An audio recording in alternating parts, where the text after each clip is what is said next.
Alright, let us begin then.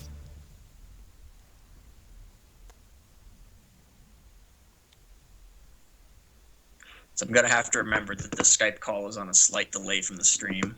Yeah, probably about 8 to 10 seconds, I'd say.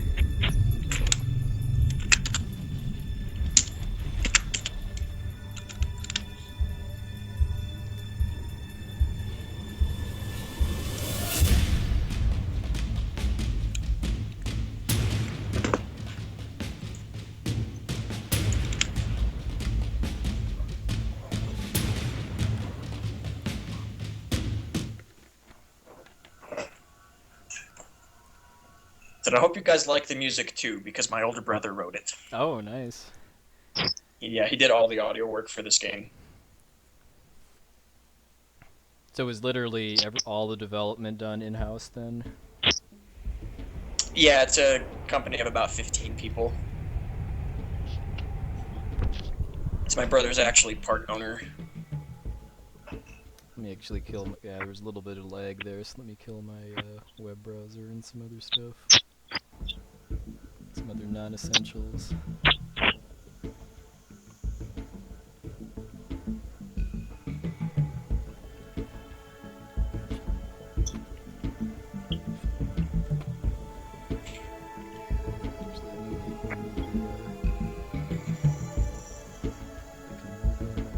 Move the chair over a bit so I can see it without having to tilt my head too much. Are you playing full screen or windowed? Windowed. Okay. Just be careful. Unfortunately, something we didn't discover until like the last minute is that the mouse locking code is a bit twitchy, and sometimes if you click outside of the window, it will select some. It won't. It's not supposed to let you click outside the window, but it doesn't always work. Mm-hmm. So just be careful with that.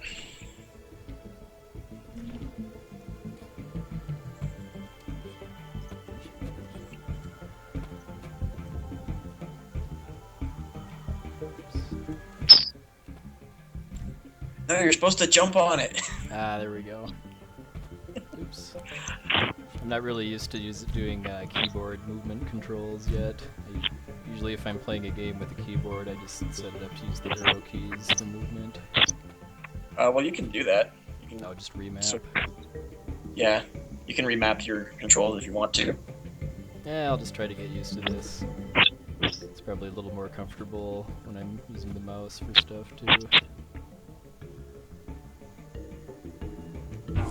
Oops. Called the pit. At least it's not a dangerous pit. Or am I that far behind? Oh, okay. Yeah, that's a dangerous pit. Don't follow that.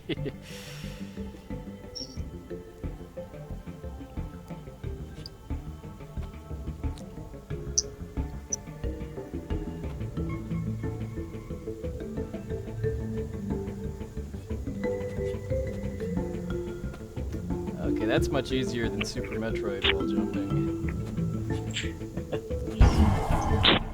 Yeah, we really tried to make sure that the controls felt good. We didn't necessarily want to make it easy, but we wanted to make it feel like if something went wrong, it was probably your fault and not the game being like ignoring your inputs or whatever. Actually, we had a 6-way race right after release. Strangely enough, I came in last.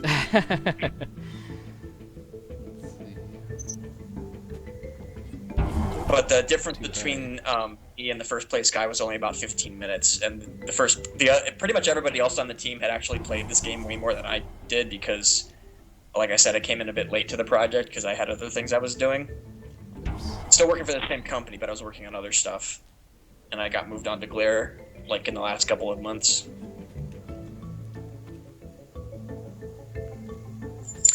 I don't spoil the length of the race. I'll just say that the difference was 15 minutes between the first place and last place.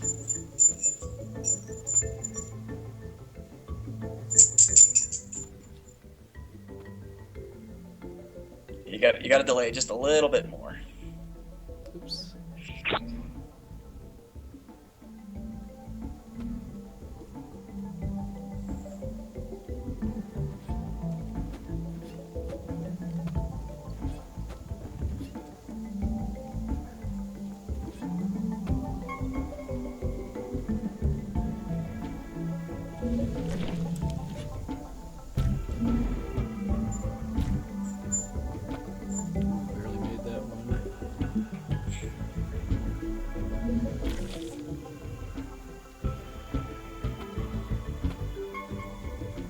Hey, Moonlit Katsuni, welcome.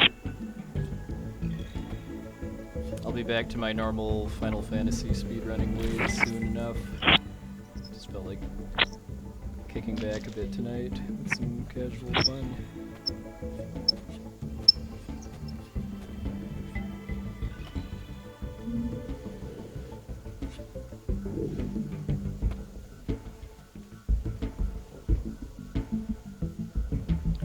Yeah, so something we keep hearing from people is that they really dig the art style and the music. Yeah, So, I like what I'm hearing of the music so far.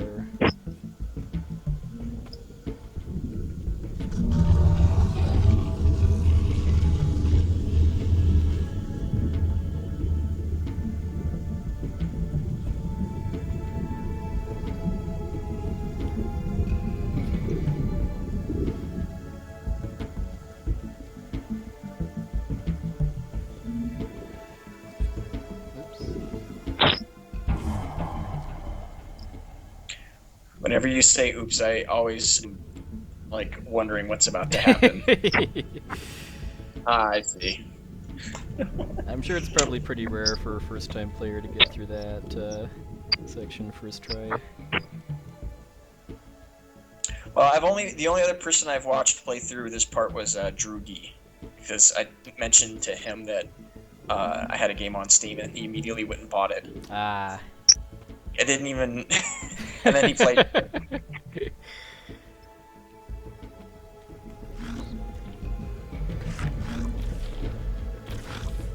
And I think at least 2 people watching his stream ended up buying the game because of watching Drugi play it. So worked out pretty well for me. Oh, this is just a marker to show where to go. Yeah, if you feel like, it's kind of surprising how many people forget about that button when they feel like they're lost.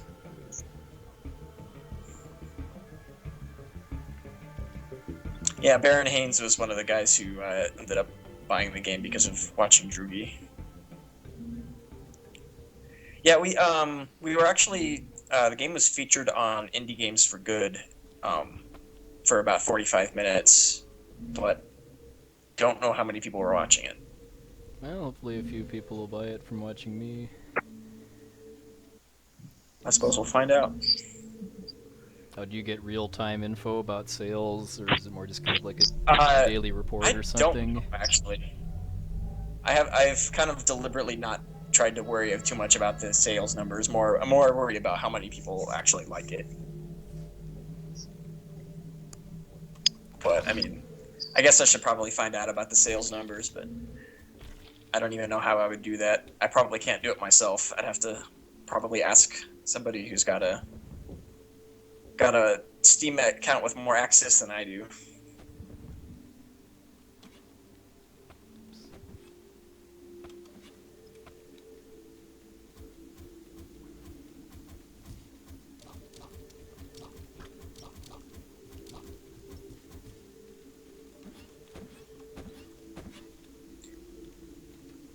You can just hold the left mouse button down. Ah, okay. Yeah. That works. I was watching Drugi playing it, and he was like halfway through the second level before I realized he was clicking instead of just holding the button down. Oops. Okay, that was a fake oops that time. Thought I was gonna die, but I didn't.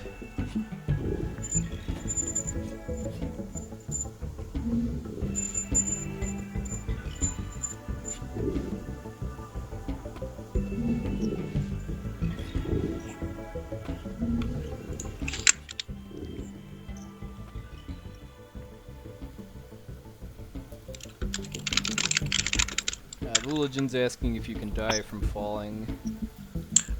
Not just from falling. No, there's no fall damage. Okay. I mean, you can die from falling into Into spikes deadly or terrain, something. but, right. Yeah, but there's no fall damage or anything like that. You can get knocked around by certain enemies, though.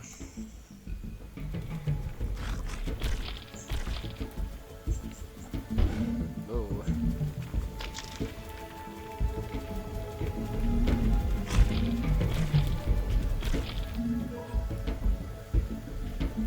take it that lighting effect means that I'm gonna die if I get hit again.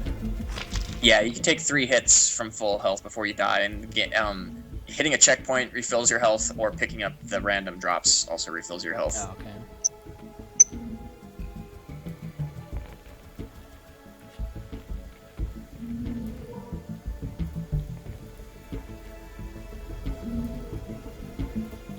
Yeah, one thing we really tried to do was not have a HUD, and try to minimize how much like text would show up on the screen as well. Donkey Kong Country style then. Or well, I guess that kind of has a HUD, but you only see it when it's relevant. Right.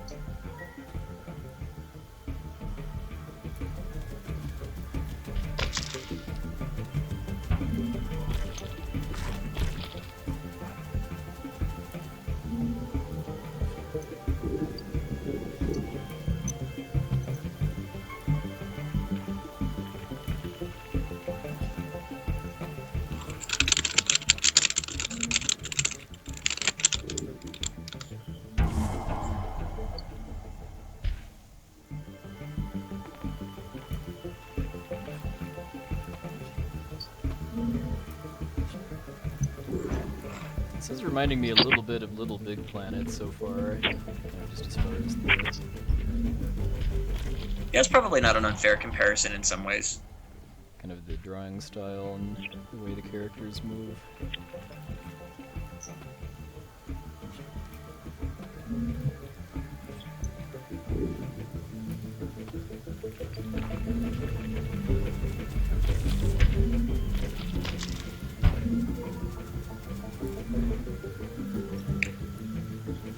No, the levels are in fact giant circles that the camera just orients so you're always pointed, so it's always like pointed towards the center.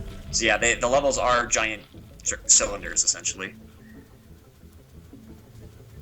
where you're like looking down the axis of the cylinder. It's actually surprisingly hard to get Unity to do that.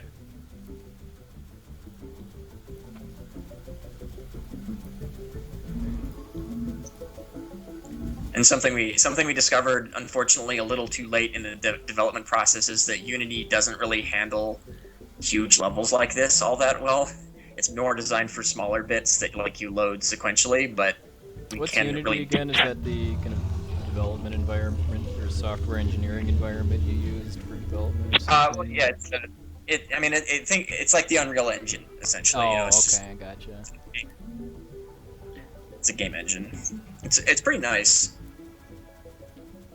And there's a free version, which obviously we didn't use, but there's a free version if people want to mess around with it, which is kind of cool.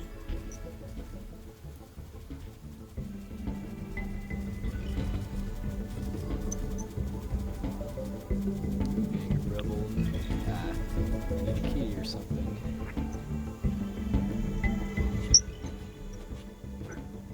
I guess I'm still thinking Metroid as far as going places I don't really need to look for power-ups.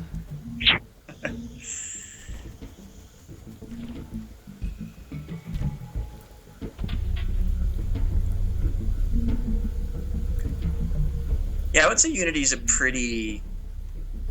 I don't know if easy is the right word, but it's fairly powerful, and you can do a lot of customization to it. And if you really need something that Unity just can't provide for whatever reason, whoa, what happened there? I guess I got stuck on the ceiling and then dropped into the spikes from there. Huh. That's interesting. I've never gotten caught on the geometry in that spot before.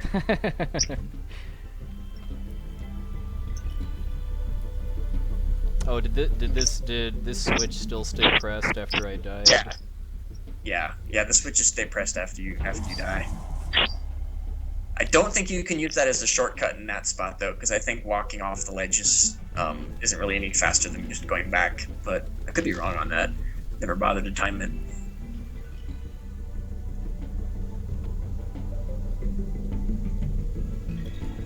That would definitely open up all kinds of possibilities for death abuse. People Yeah, speedrun there are a those. couple of spots I can think of where hitting a switch and then dying is definitely faster, but I don't think that's one of them. Come on, you're a speedrunner that makes games. You should be thinking about those things when you make the levels. There's definitely some in the desert in the next. Well, shoot, I just spoiled something. I guess it's the next level, and you're. I don't know. I guess you're about halfway done with this one now. I don't know. It's hard for me to remember exactly how long everything is. But the desert level has some has something new in it that I think you'll like it when you get there. But it's got some fun physics tricks you can pull off with it if your timing is right. Nothing that lets you skip anything huge, but at least not that I know of. I'm sure somebody is going to find some horribly broken thing that we didn't. Actually, I guess I can say that there is a very fun physics bug that can come into play later that could potentially break things open in a couple of spots, but I don't want to spoil what it is. I want to see how long it takes somebody to find it. But I will say that there is a fun physics bug. We discovered it literally 2 days before release and decided not to fix it.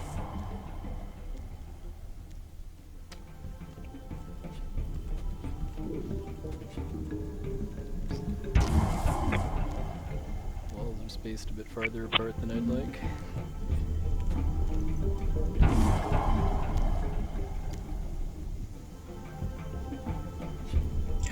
The wall jumping is it's you just you just press against the wall and jump again.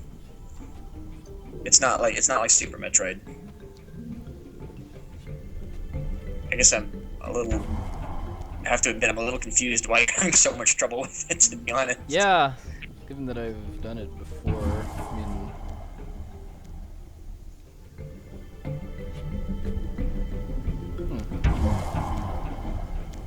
Is your spacebar suddenly broken? Somewhat. Unless I'm dropping inputs or something. I mean, the frame rate looks good to me. Huh. Wonder what's... yeah, Mega Man X is not that's not an unfair comparison wall jumping wise. I think that's kind of what we were going for. You can't jump up the same wall with it though, because it launches you far away from the wall. But as far as like the sliding and then jumping, it's pretty similar to Mega Man X.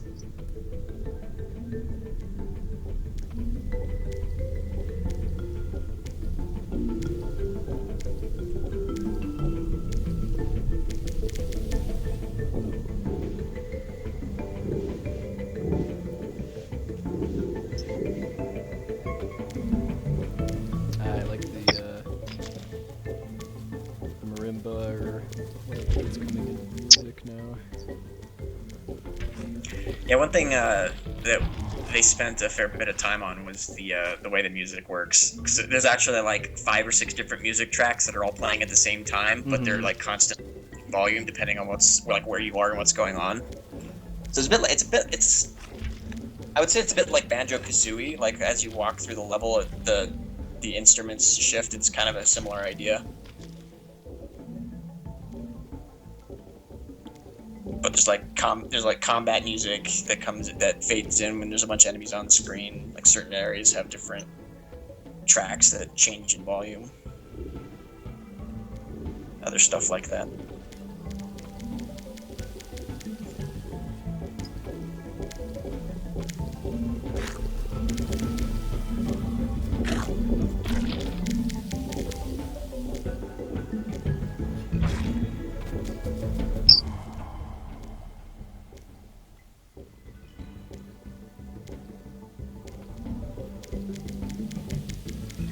Oh man, that guy is too pro.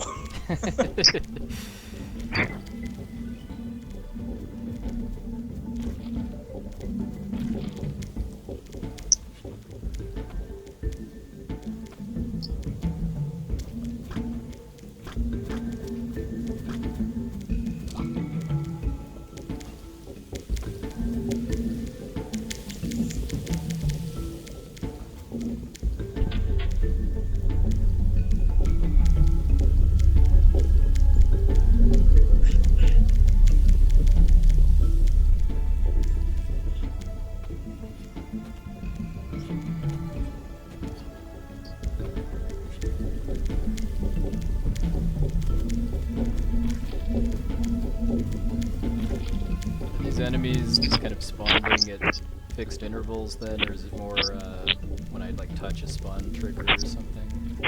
It's a mix of both. They'll respawn. I forget exactly the mechanics of some of these, but some of them will like respawn after if you've left the area for a certain amount of time. Some will respawn based on triggers. Some others, but I mean, it's fairly varied as far as like what can trigger an enemy spawn.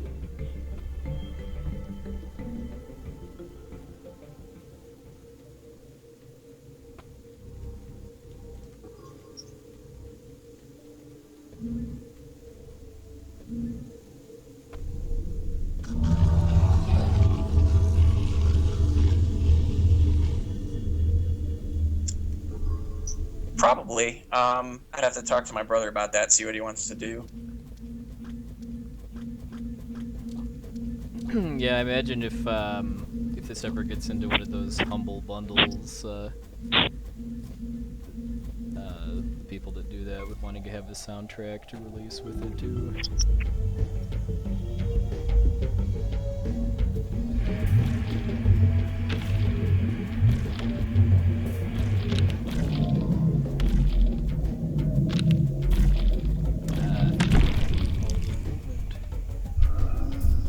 Yep, now you're in the core, so there's no gravity.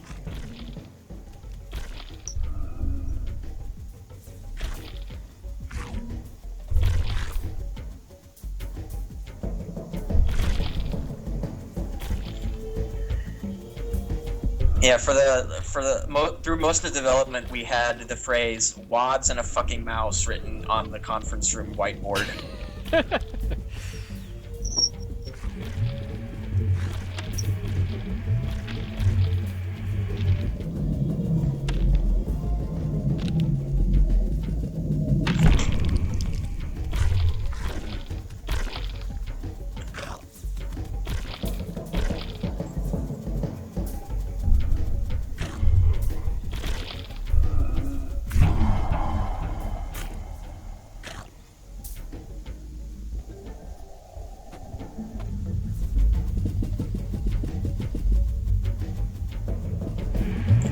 Having played both, I really prefer keyboard and mouse, but I mean, I've seen several people play it successfully with a controller, so it comes down to preference, really.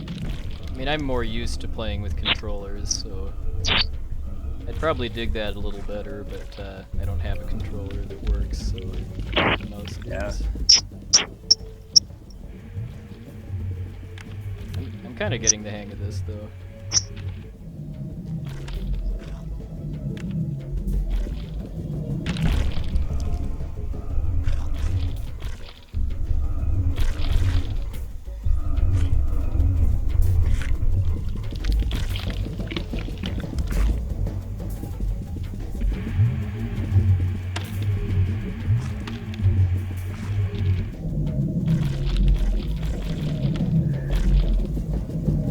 It's not Spore Spawn, because this can actually kill you. And you do actually have to fight it, too.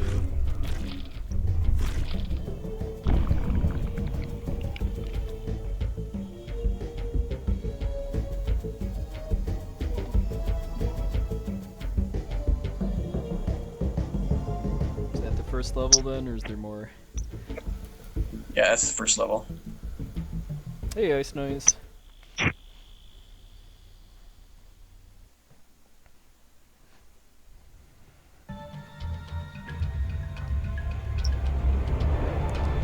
But yeah, I mean, unless we're, I mean, can you use the analogs on the Xbox controller to do both movement and aiming then? Yeah, it's a lot like Shadow Complex in that sense. If you ever played that. I have not, but I have played Little Big Planet with the Metal Gear bundle, and that's exactly how aiming your paint gun works in that. Yeah, I'm assuming I haven't played Little Big Planet, but I'm assuming you like move with the left stick and aim with the right stick. Right. Yeah, that's how it works with the controller.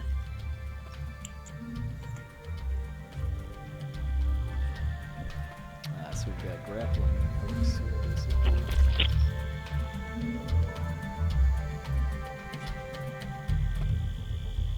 Yeah, this does kind of remind me a little of Rayman too. I've only played one Rayman game though, Rayman Origins.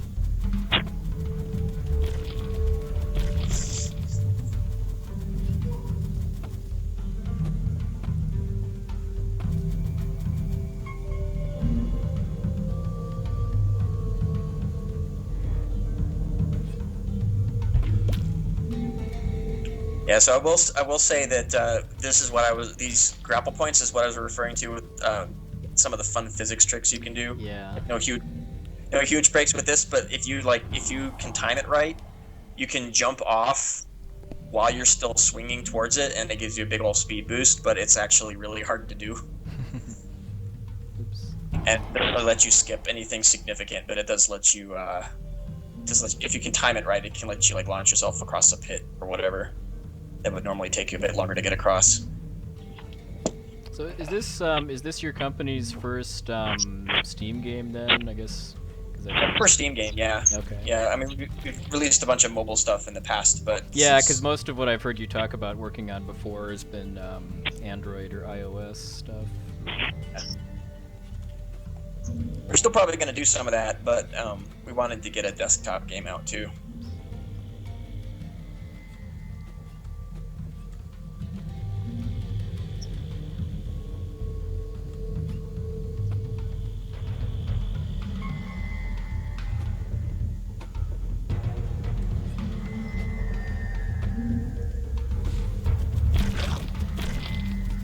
Real Husbands of Hollywood is back for an all-new season. Congrats on your new show. What show? What are you talking about? Don't miss the show critics are calling #1 on the Entertainment Weekly must-see list. Clever, says the New York Times. Did you hear me from down there? LA Times calls it hysterical. How'd you get this through the door? Witchcraft? No, The witchcraft. show delivers star power, says Jet Magazine. I'm actually famous. You're more black famous. The Mitches are back. Real Husbands of Hollywood, the fakest reality show ever. An all-new episode of Real Husbands of Hollywood tomorrow at 10 on BET. We got you. Thank you, Microsoft, I guess, for putting these stupid commercials in. That I was about to say, whoa, that felt completely out. I didn't think that was part of the game. Yeah, no. We definitely did not put ads in Glare. Definitely not after making you pay for it. We did not also put ads on it.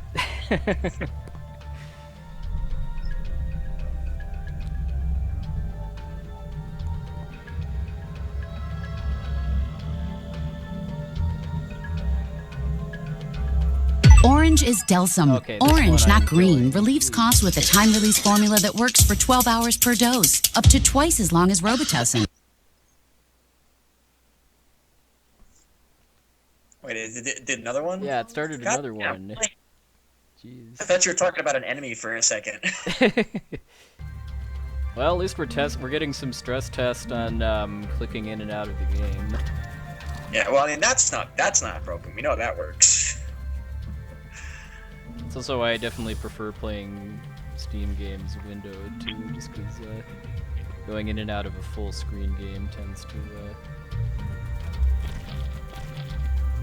behave a little weirdly for me. Right.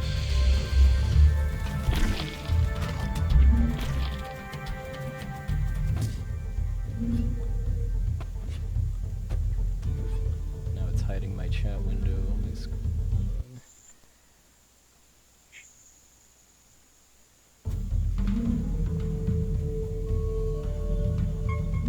Wait, what's hiding your chat window? Oh, because I had to go over to Skype to try to kill that second ad, and then I left it hiding my chat window.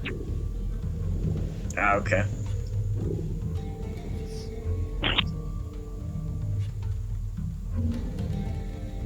Here, this is an example of where you can actually, like, if your timing is good, you can actually like launch yourself up into the left here and skip a small section. But I've never been able to do it. I've seen one of the guys do it once, so I know it's possible. I just have never managed to do it myself, and it only saves like 5 seconds.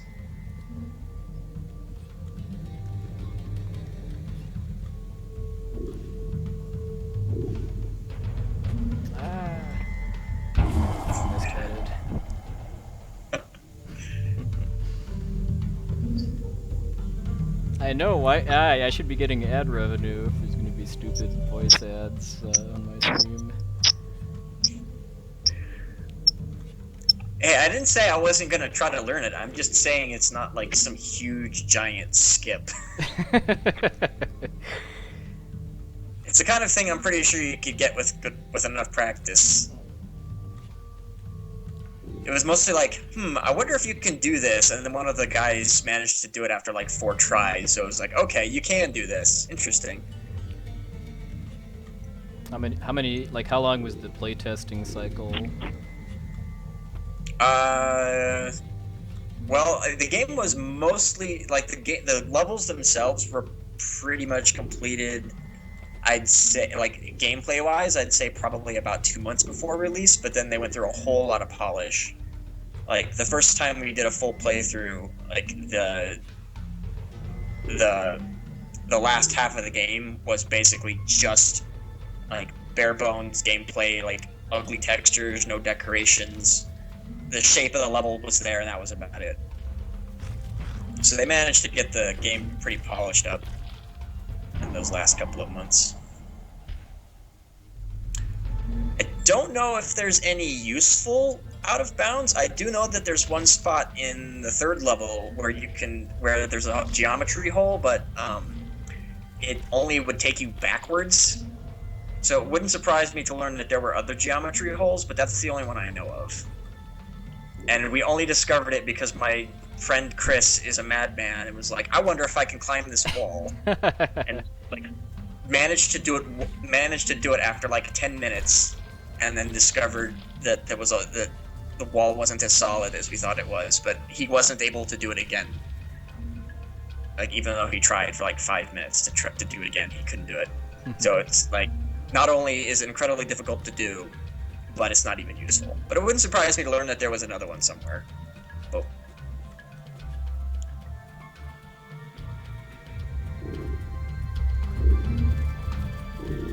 Ooh, wow, this room looks fun. Ah, yes.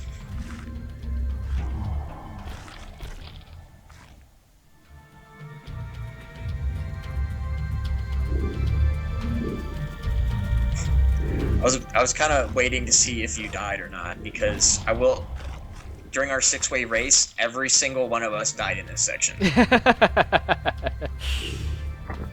Yeah. I'm not sure if I want to tell people what the world record is. I don't know. I like having my secrets sometimes. I will say that the fastest time we know of is held by one of the dev team. And it was about 20 minutes faster than my time in the race. I'll say that much. Okay, you need to arrange for EXO to get a copy of the game then.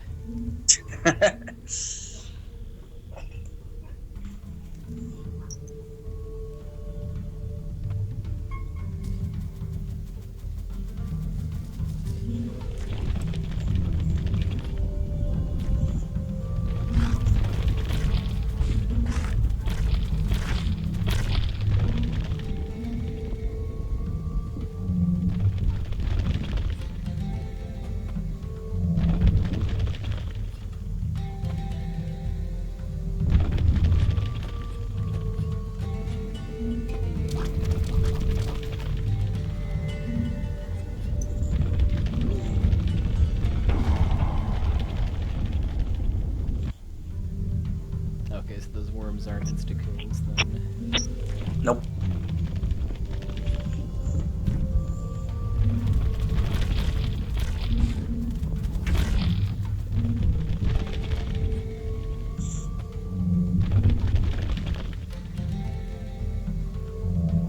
Well, it's kind of hard to say exactly how long it took to make, because there was quite a bit of experimentation before they really settled on what they wanted to do.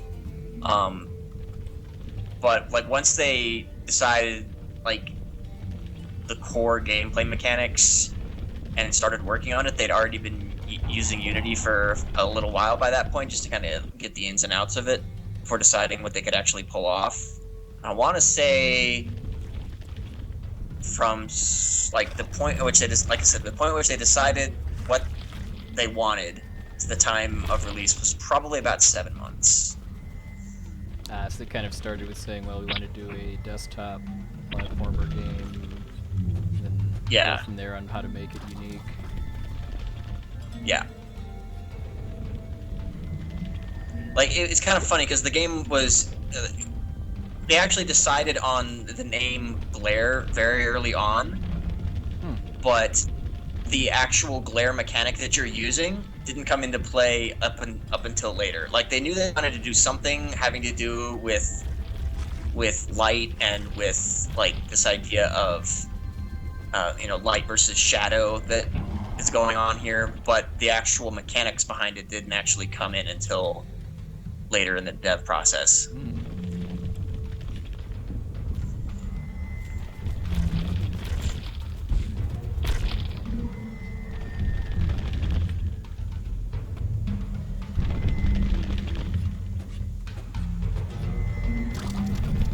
Like I said, there was a fair bit of work beforehand, just kind of puttering around with Unity, like just learning what it could do before they actually started this.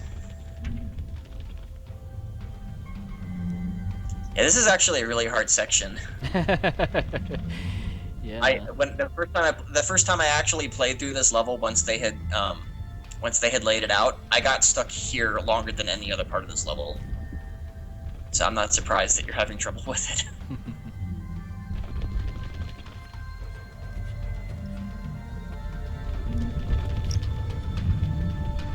And so far, everybody I've watched play this game gets stuck here for the longest out of any other part of this level.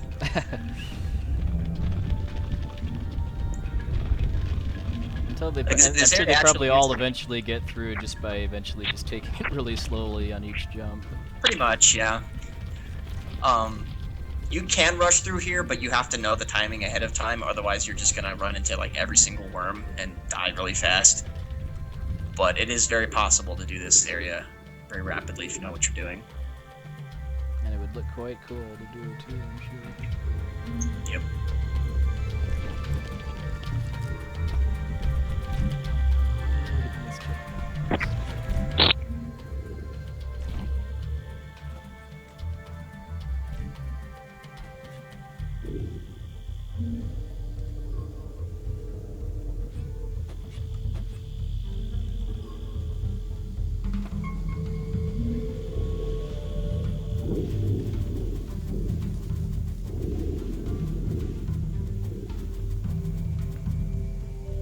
This is an interesting concept.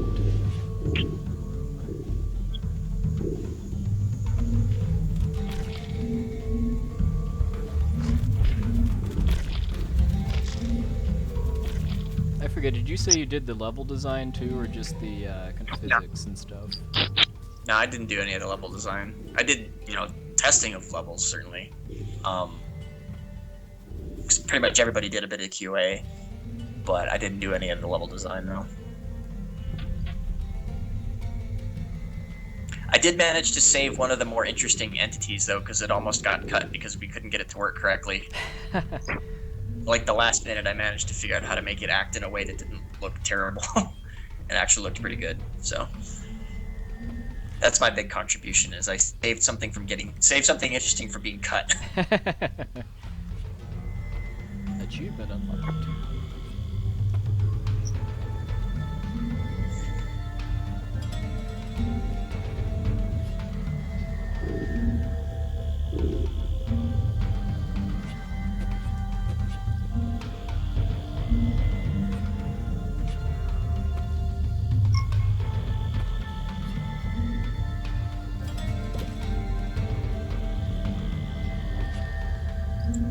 Well, it's Unity, and Unity can use...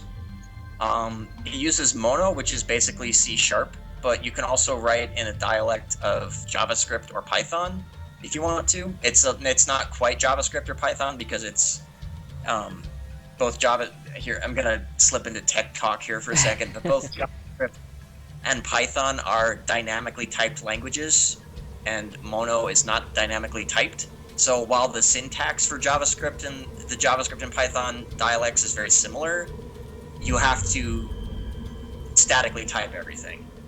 And I'm sure like 90% of the viewers eyes just glazed over there, but all the code that we wrote was in C#. Oh, thank you, Vierle. Appreciate it.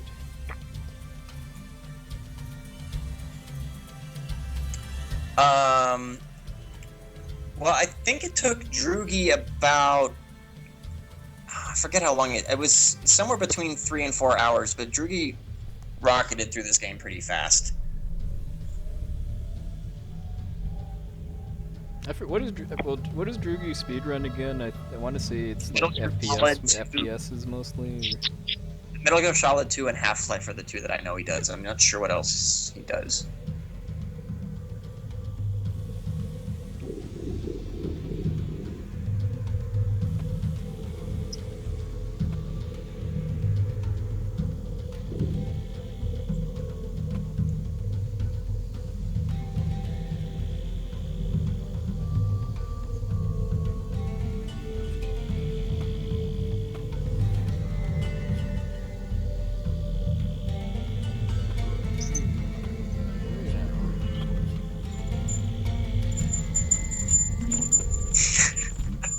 Having too much Yeah, fun well, with the slide over. It is possible. It is possible to retain a slide off of a wall jump, but the window for the input is really tiny, and I don't know if there's any places you could actually abuse that to save that much time. But it wouldn't surprise me to learn that there were.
You can use it's a dialect of JavaScript because it's the same syntax, but you have to declare your variables since it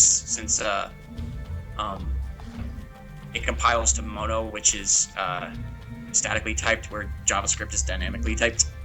So you can kind of mix it, but not really. And I think in theory you could do anything that supports mono, but that's what Unity supports natively. I guess if you could figure out some way to make it use another language that compiled to mono code, or .NET, whatever you want to call it, then you could probably in theory use just about anything. And you can write your own. You can write native like C++ code as well, but only if you have the paid license.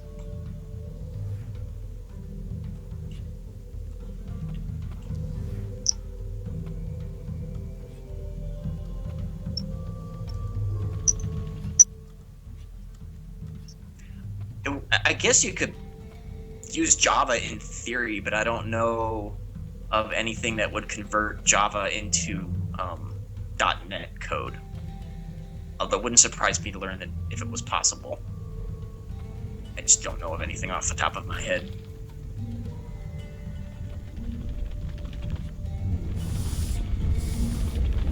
Yeah, I mean, as far as I know, the code just gets compiled to a .NET assembly, essentially.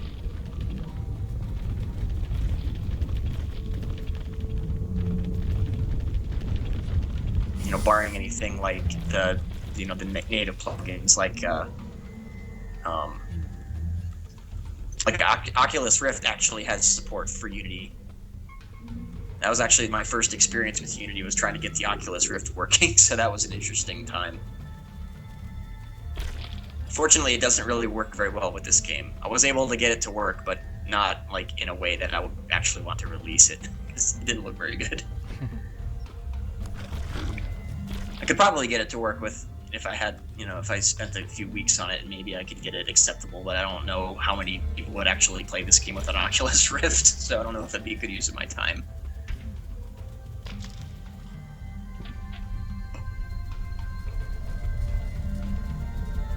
Part of the problem is that like the dev kits for the Oculus Rift have a really low display resolution, so the game looks really blocky in the Oculus Rift. That's one reason why I don't know if it would be a terribly good idea.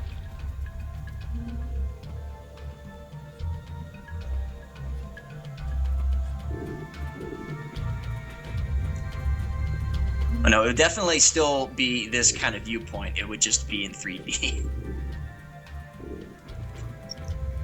For a little while, I had it kind of working where you could do the head tracking to a certain degree, and it would like shift the camera slightly. But the problem was they spent a lot of time getting the camera like exactly where they wanted it, and so being able to shift the camera to the sides actually like makes a couple of spots in the game look like complete crap. So that's another reason why I didn't want to. Why I probably will not get Unity or Oculus support Rift or Oculus Rift support in this game. Could happen though. Just don't hold your breath.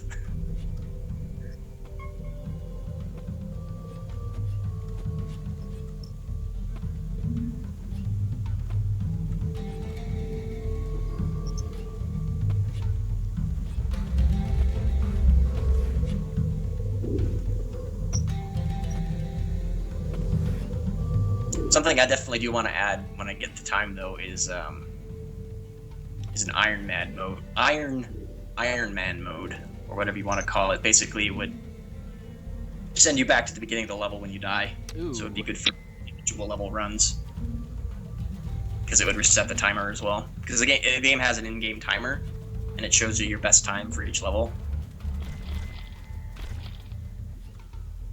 So I think having something that would just like send you back to the beginning of the level and reset the timer when you died, I think that would be useful for individual level runs. Yeah, definitely. Probably would be too hard for me to add, but there's other stuff I'm trying to work on right now, so that's more of a when I get the time kind of thing.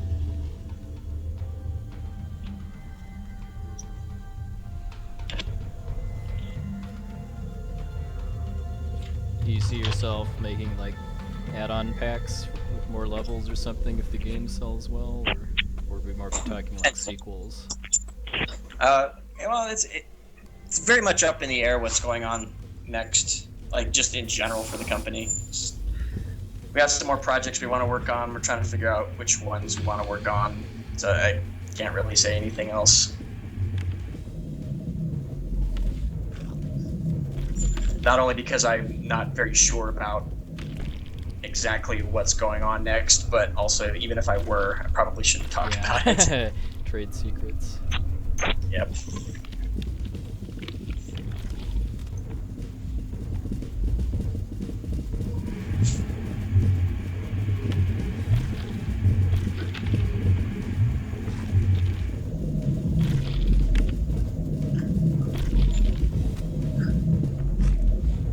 Whoa, what the?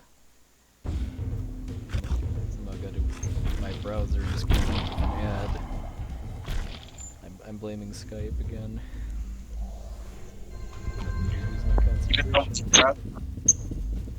Oh man, you got wrecked because of that stupid ad. Yeah.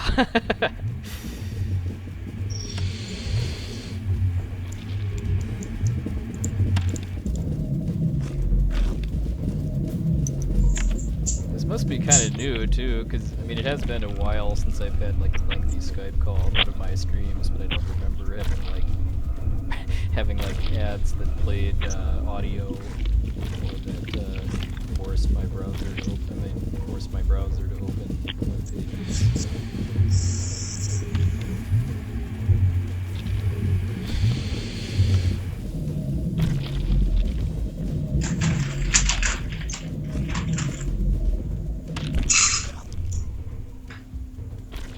Yeah, unfortunately, I guess you can't really use the mobile version of Skype, since you'd have to find some way to feed your phone audio. Yeah, not without not without having to, yeah, with people wouldn't, not without having to like put the phone next to my mic or something. That would sound good. Right.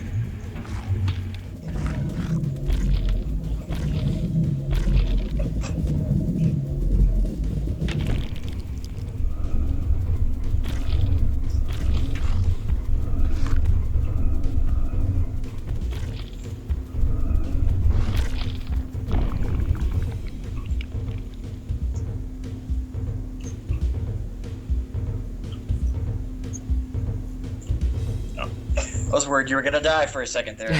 Yeah, me too.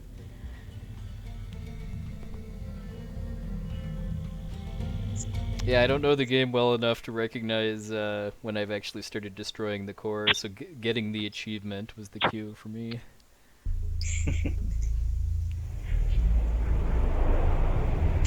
I mean, I guess there's a chance. I don't really know if I want to add that, but I guess there's a chance.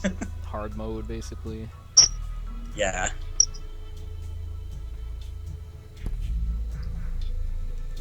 There's an achievement for beating the entire game from start to finish without switching levels or dying. I don't know how many people have managed to get it yet, though. Well, I think people have gotten the impossible. Well, and again, the similar things in Super Meat Boy, you can cheese by exiting stages when you're about to die. I think they fixed that. I think they fixed that at some point. Oh, okay.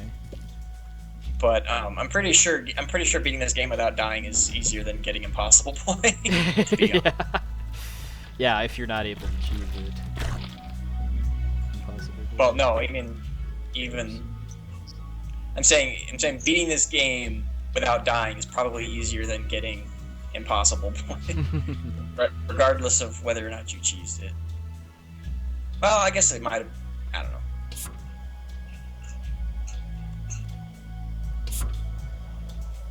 I have yet to beat Dark World Cotton Alley at all. So Yeah, same here. I beat Light World Cotton Alley for the first time when I did that game exchange with Breakdown a while back. Yeah, I think I can't remember how far I got in Dark World Cotton Alley. I know I beat at least a few of the stages, but I don't think I got all of them. And I'm still missing. I know I'm still missing some of the warp zones as well. Yeah, I have not been able to beat the Kid Warp Zone yet.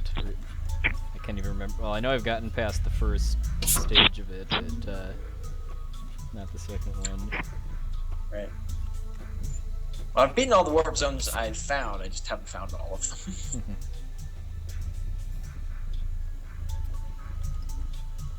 Getting the Dark World ending was kind of satisfactory enough for me. I don't think I'm ever going to try to 100% the game. Or, I'm sorry, 106%. Right.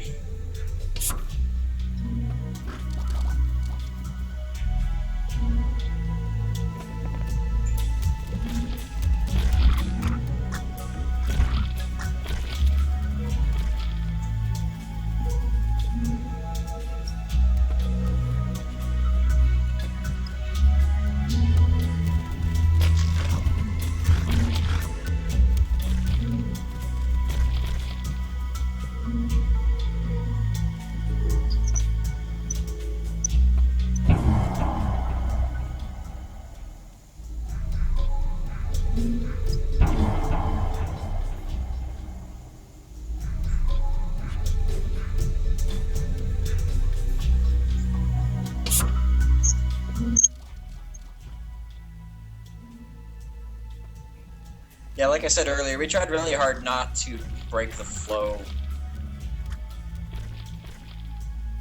like, with excessive tutorials.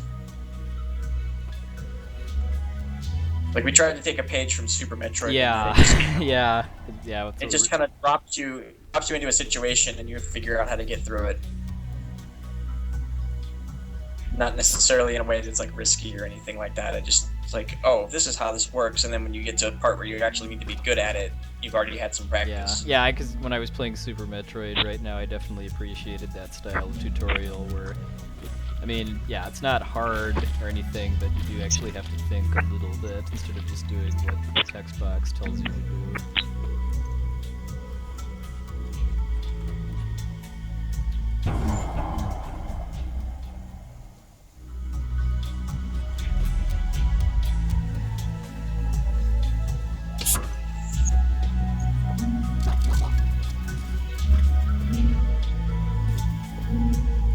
And one of the other things we had up on the whiteboard in the conference room for a little while was we had a bunch of games that people liked, and we were trying to analyze. Okay, what makes these fun? Like, what's their focus? Mm-hmm. And how can we incorporate elements of that into this game? And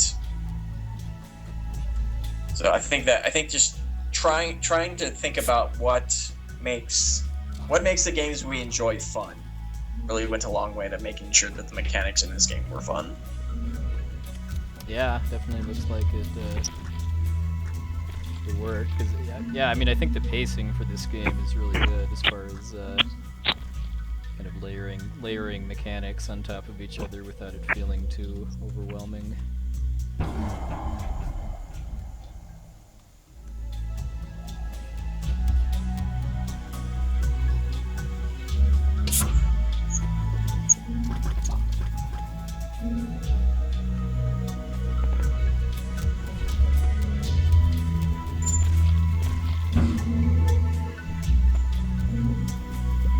I'm sure there are many people that would fear the day that I rage quit something.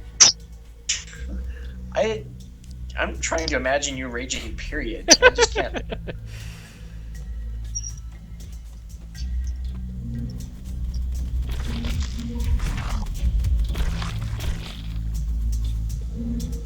I'm pretty sure my rage at one playthrough of Ninja Gaiden 3 is greater than all the rage you've had in your entire gaming career. Yeah, at least in public.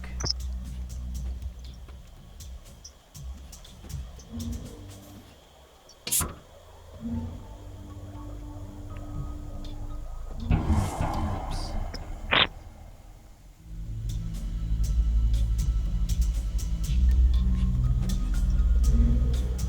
Yeah, tried to cut the corner a little too tight there.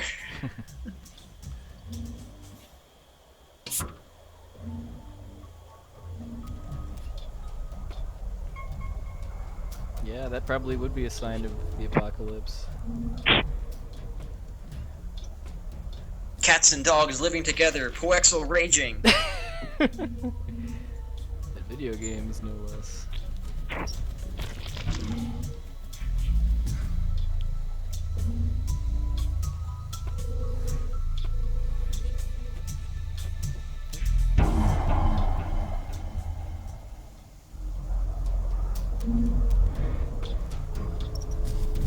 Is that a challenge range?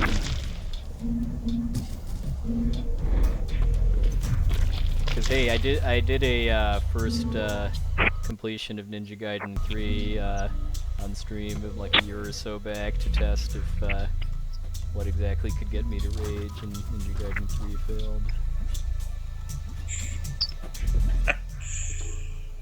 You clearly didn't play it for long enough. Yeah, or try to speedrun it.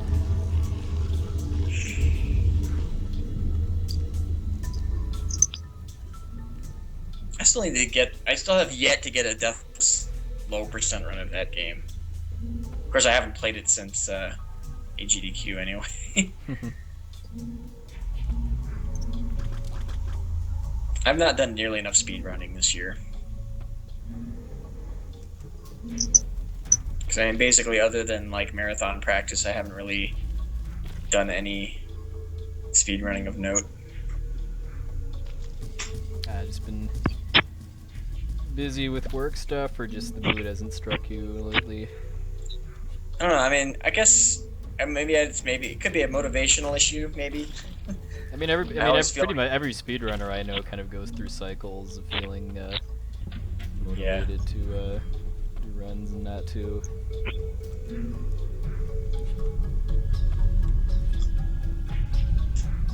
Like, I know Brosencha's sister has been heavily distracted by watching Doctor Who on Netflix lately. Right. Doing Final Fantasy VI runs. So, look it up here.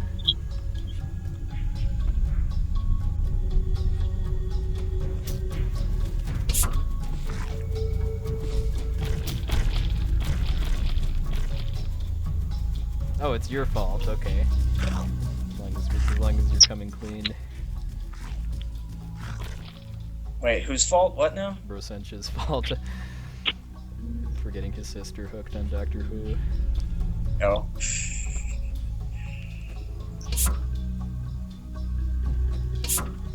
Oh, okay. I'm starting to get this.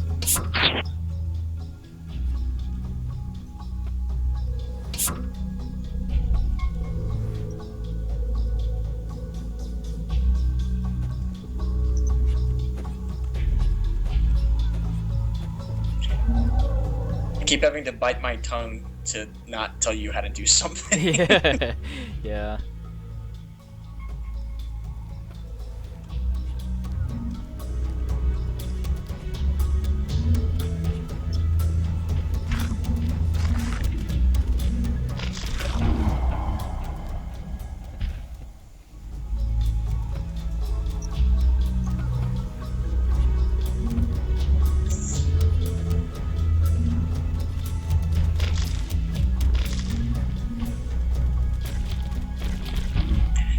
Yeah, every level in this game is wrapped around a cylinder that you're looking down the center of, essentially.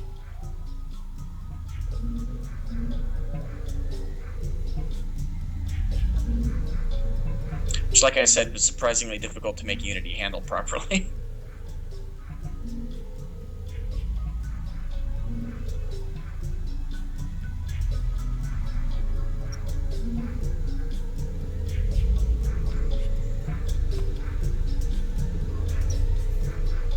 That's just the button that spawns it. It's not where you put that. Okay. You probably already figured that out by the time I said that. Stream delay.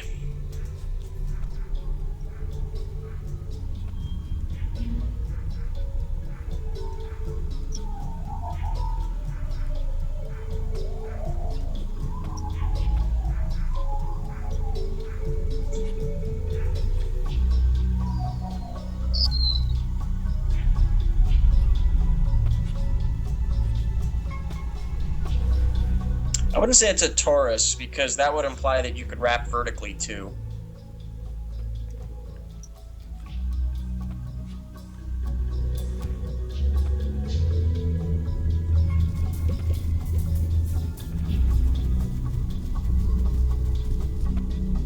Yeah, pretty much, Brosencha.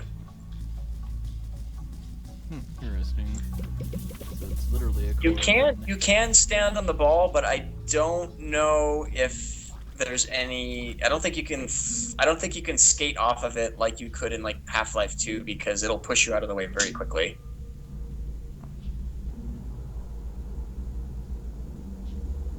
And you can't jump off of it. And the only way you can make it boost you is to have it behind you and then like face the other way. And so it pushes you, but unless you somehow manage to line it up perfectly, it would push past you pretty fast. So I don't think you can really abuse it to fly. Though I'd love to be proven wrong.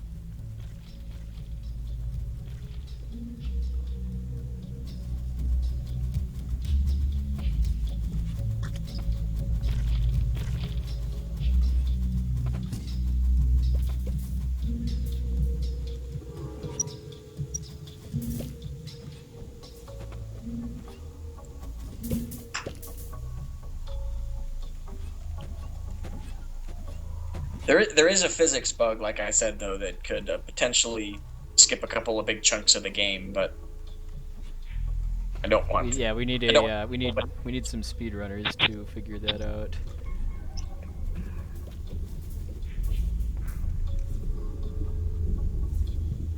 So that UA's company can patch it out of the game and then patch it back in when people complain, kind of like Mega Man Unlimited.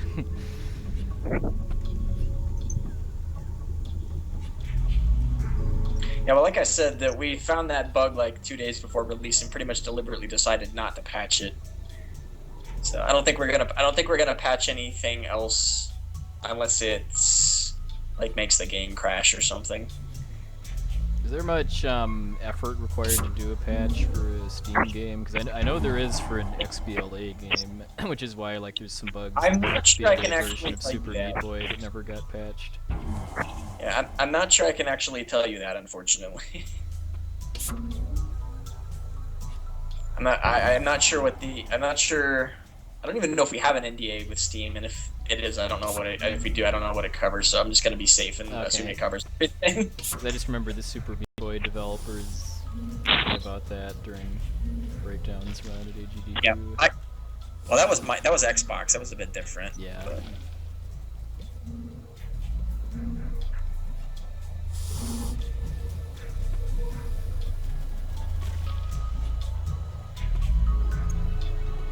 Yeah, I could be wrong. I could be completely free to talk about what Steam lets us and lets us not do, but since I'm not sure, I'll play it safe and just not say anything. Well, that's cool.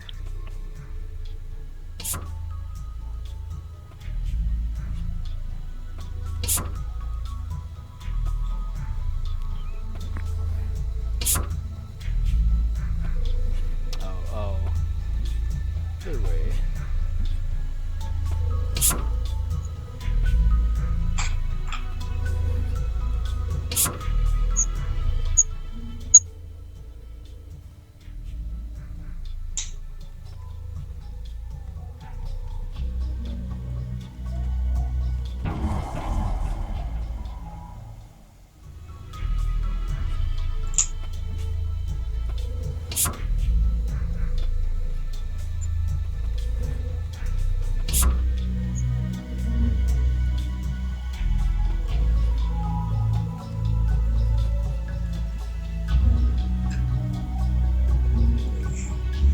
Yeah, I don't know if you noticed, but there's an achievement for knocking enemies into the thorns, like doing it enough times. Oh. The title might amuse you. Well, I haven't gotten it yet.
Yeah, there's a button that like shows you the route if you want to use it, and Wexel is making judicious use of it right now. And I just lost the ball. Whoop. Don't know if you can. Yeah, probably fall. Yeah, if the ball falls in the thorns, it despawns. So that's probably what happened. Oh, do you have to die to respawn it, or can you just go back to No, where you you just found it? You just hit the button again, and it respawns the ball. There's a couple of spots later where catching the ball before it lands in spikes is actually like a major. Well, I don't know about a major challenge, but it's like the point of the puzzle. Yeah. Like this one has it a little bit here already. Yeah, this one's pretty easy compared to what some of the ones you run into later.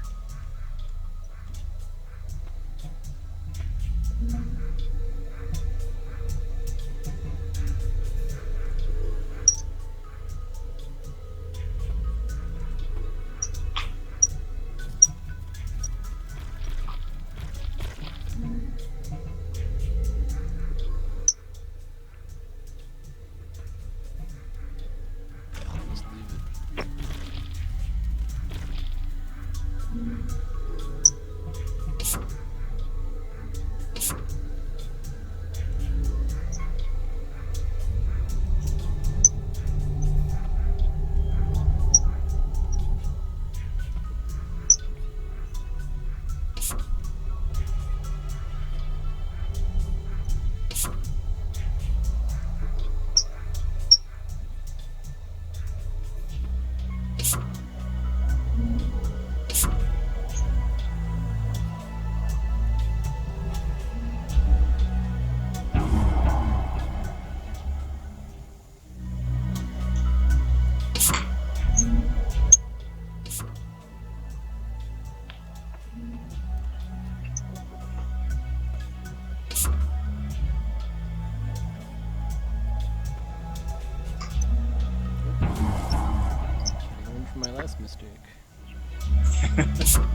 Kind of liking this mix of kind of faster-paced platforming with puzzle type stuff too. Yeah.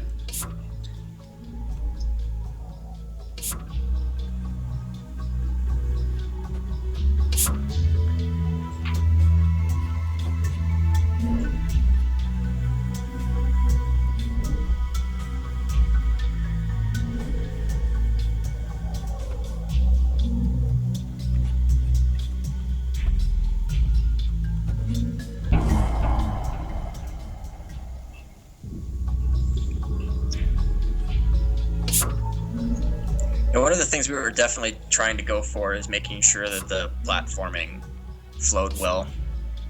Just like you felt like the movement was a lot of fun.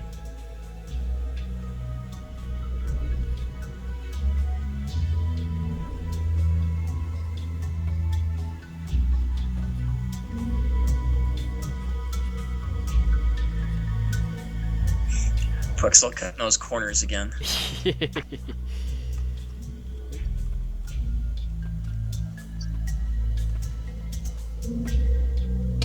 Oh, so you almost did it there. The whole physics fling. You almost flung yourself up onto that ledge there. No, I had it in me.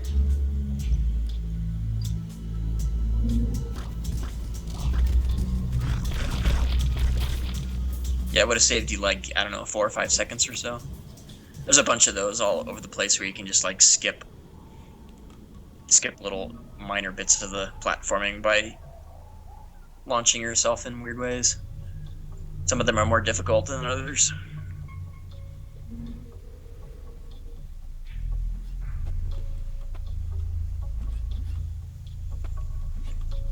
Oh yeah, it's very precise.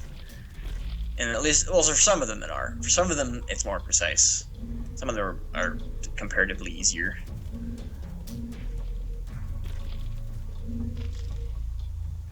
Return to Sender, right? Was that the one you thought I'd like? Or? No, that's you get that one from deflecting bullets. Though I'm talking about the one that for pushing enemies into spikes. Yeah.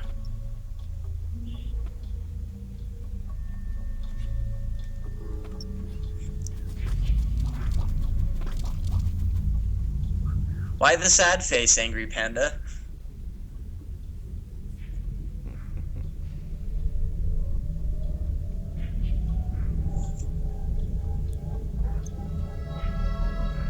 Double jump, nice.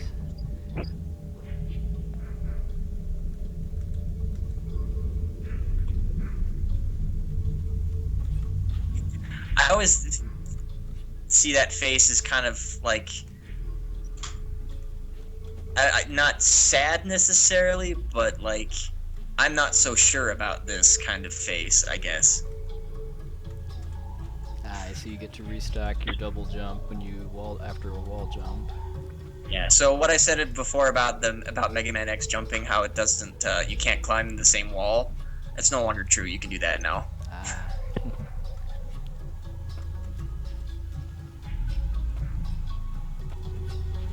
Yeah, I think I'm sure you probably took a page out of Super Metroid for this too. This is kind of my favorite kind of 2D action too, is just where the movement options evolve over the course of the game too, just so that it kind of feel different parts of it are really different experiences. Yeah.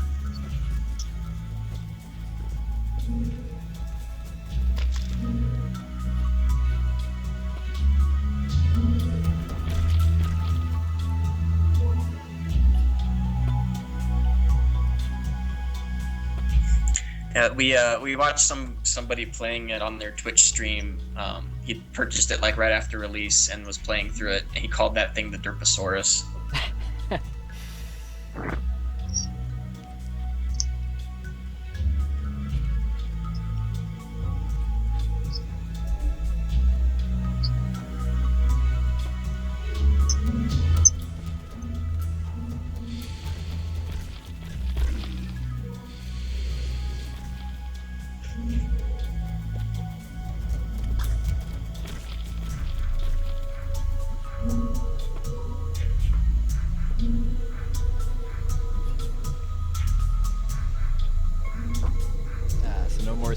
face than Panda.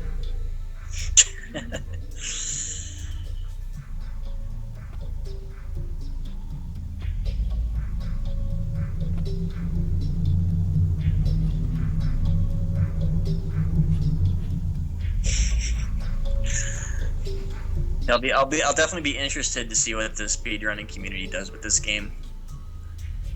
Well, I saw there was already a thread started on the forum, although I don't know if anyone had really posted in it yet.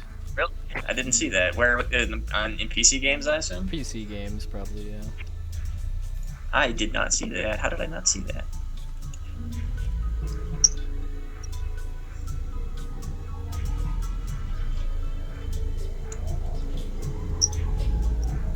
Okay, yeah, there's a couple people who posted in it. Nobody I recognize, but that doesn't mean much. There's a lot of people I don't recognize. Yeah. I mean, people that exclusively speedrun PC games I would probably not recognize very many of. Just because I'm a console guy primarily. Ah, thank you, Angry Panda.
I love how like 8 people piled into that thread as soon as you linked it. Nice.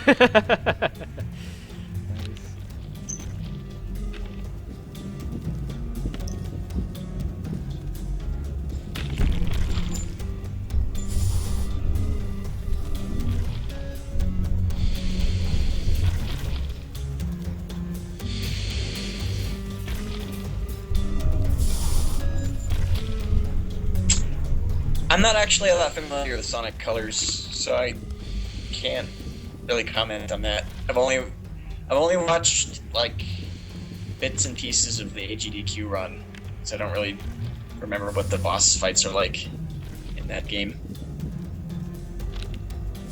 Well, there's 2 different bosses in the Kingdom Hearts series that have this kind of spinning full screen attack like this. That's what I immediately thought of. One of them is Hades too, so I'm just hearing Feel the Heat in my head. Oh yeah. What, you mean you don't play the Japanese version? On the Skittles.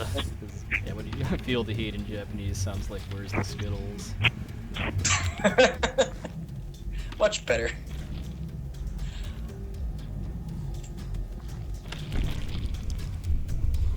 I think that's a much better line than "you have a lawn." Yeah.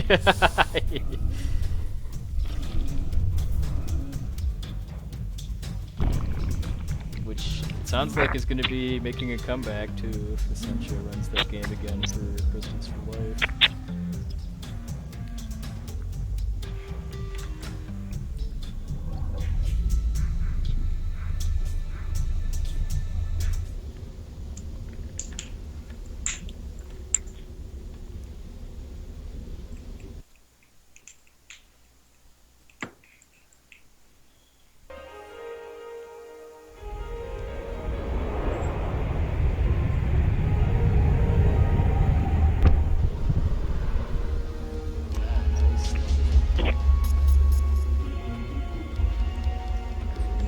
Physics. No, we weren't. We were smart about that. No ice physics.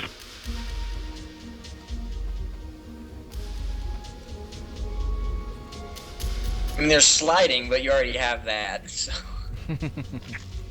No, but no iciness other than the sliding. Much appreciated. That was probably not on the list of things that are fun about other games, is ice physics. No. I mean, ice physics don't bother me as much as some people, but I really don't think they're necessary.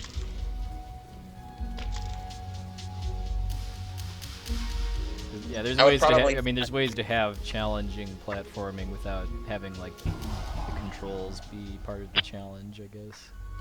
Yeah. I mean, if I was gonna go, I don't know. I guess I can't really think of a good way you could kind of simulate that like difficulty without just having ice physics. So I don't know. I would not add ice physics to something by choice. Whoa.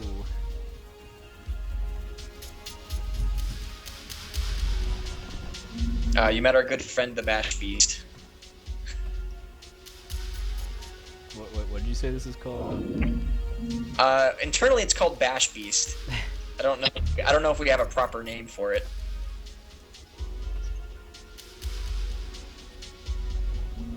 Of course, the basic enemies went through like 5 different names before we finally decided on Bat. That's what we call them internally.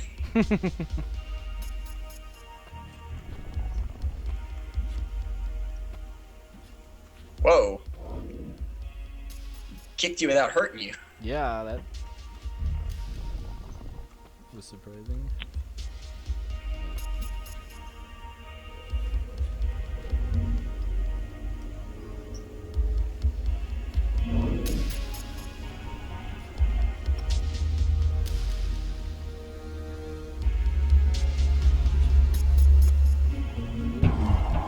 That time it hurt me.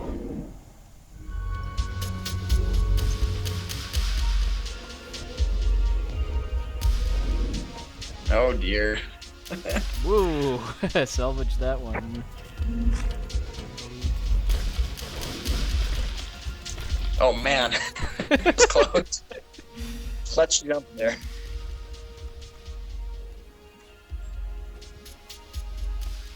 In fact, you know what? These things are reminding me a little bit of the dog from Little Big Planet, too. I forget what its name is, but I'm sure the Ascension is. Well, he did call it Doge? I don't know how you pronounce that. Ooh. Timing off here.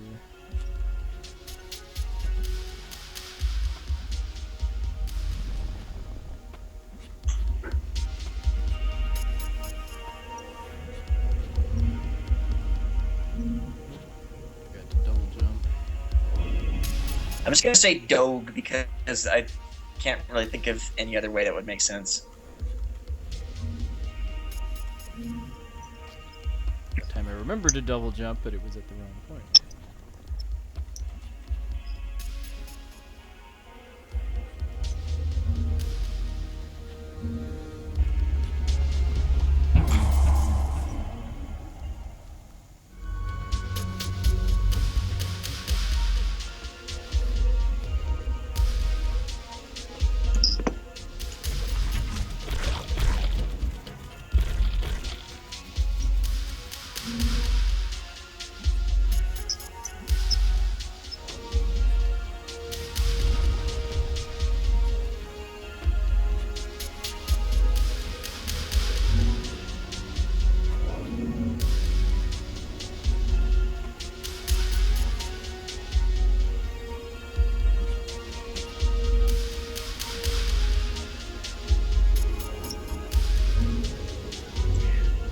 Remember how I said earlier how the art for the second half of the game wasn't completed when I first played through the whole thing from start to finish? Those guys are an example of that. When I first saw those guys, they were just giant capsules of white. They didn't have it on them, so it was kind of funny. It's like, there's a giant pill attacking me.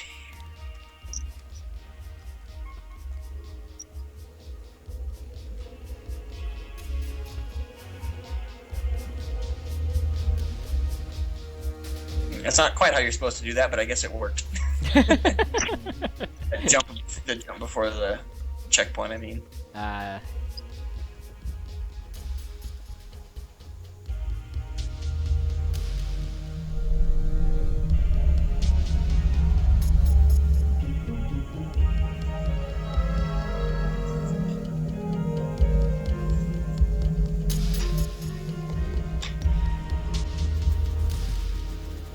beam, huh?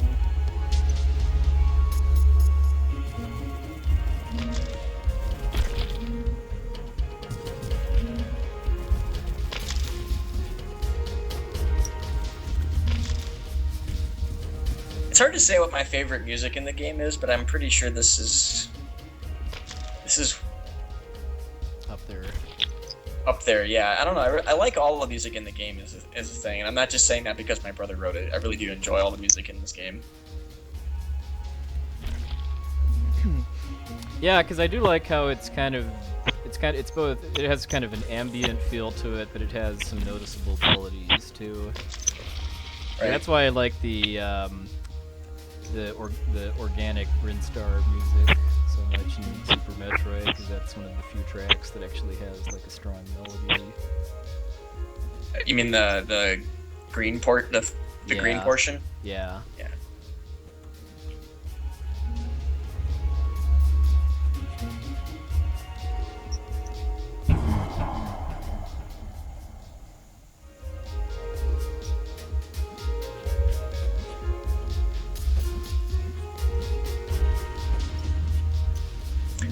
Yeah, the higher level weapon upgrades do more damage. I forget what the factors are, but yes, it does more damage. Well, cool. I'll make sure I'll make sure to tell him that when I see him tomorrow. Yeah, give him my my compliments too.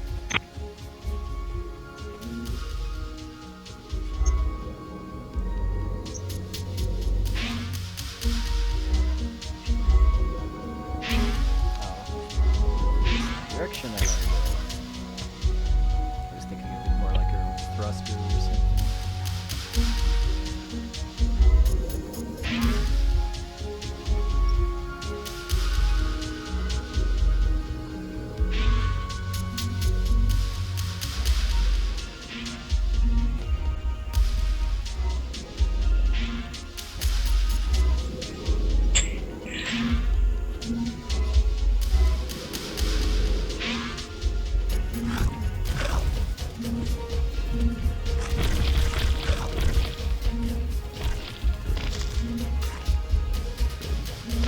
Yeah, that's sort of the inevitable comparison everybody draws to those things, is the DK barrels. Which, you know, I guess I don't really know what they had in mind when they designed those, but I don't think that bothers anybody that they compared the DK barrels. So I don't know. I personally like the DK barrels. I know some people don't like them, but I liked him. I thought it was a fun mechanic.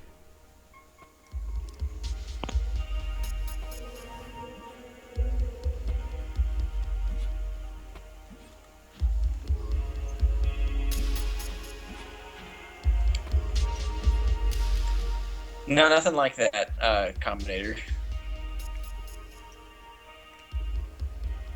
In fact, it's one of the things I really wish I could fix. If I ever do a Blaster Master ROM hack, I am fixing that fucking gun upgrade.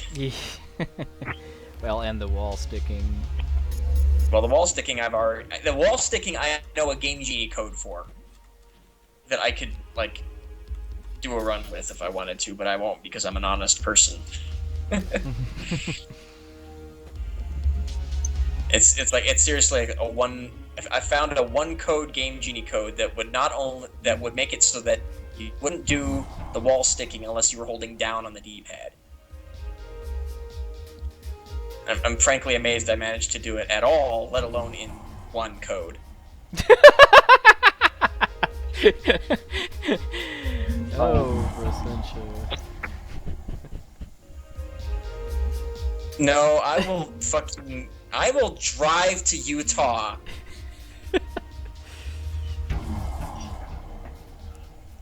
Which you have done before and don't really care for the scenery of, as I recall.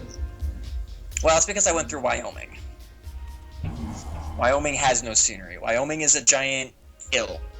And not even like a mountain, just a hill. Still better than Nebraska, though. Or Yeah. Kansas, for that. Or South Dakota. guess I haven't been to South Dakota recently enough to remember what that's like.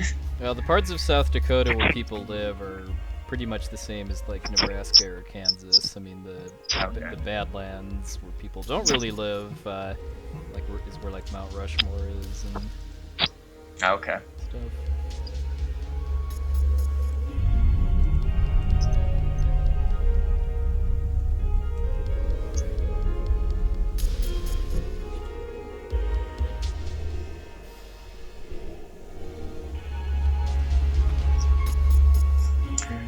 You haven't seen Wyoming until you've driven through it after driving through Montana and then having to take a back highway through parts of Wyoming because the main highway was closed due to flooding. At midnight, no cars. Like, I don't remember the exact number, but I counted the number of cars that we saw on our side of the interstate through the entire 300-mile drive through Wyoming at midnight. Less than 10. I remember that much.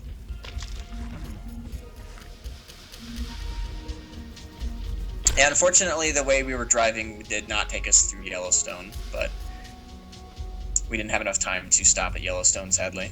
Would have been nice. Because I've been to Yellowstone before, I really like it there.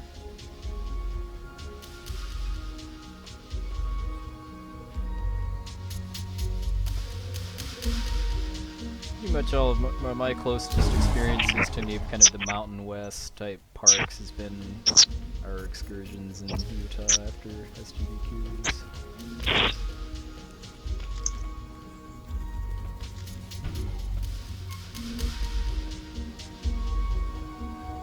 Although I have been to Aspen though. Not during ski season though, during summer. Yeah.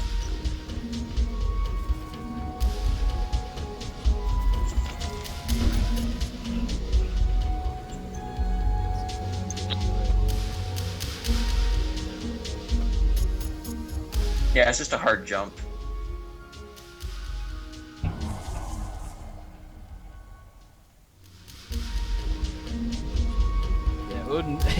Odin Smash and I went to college. He was actually the friend that was staying with me last weekend, so he was there too. Okay.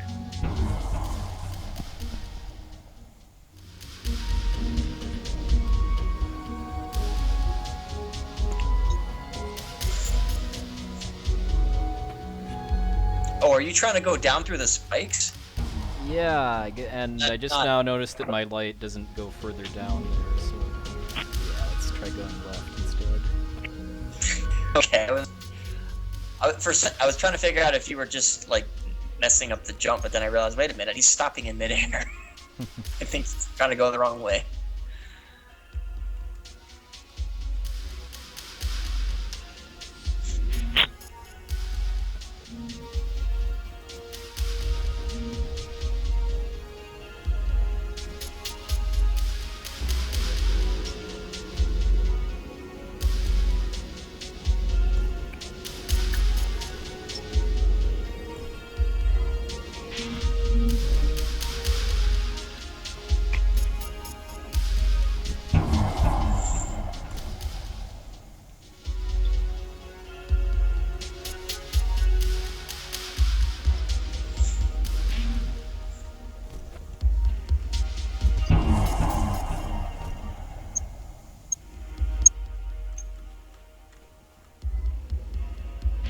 Oh, you almost saved that.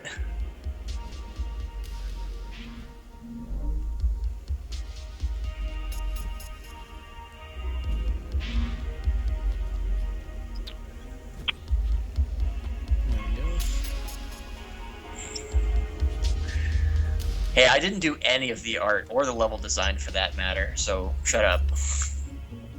Or forget.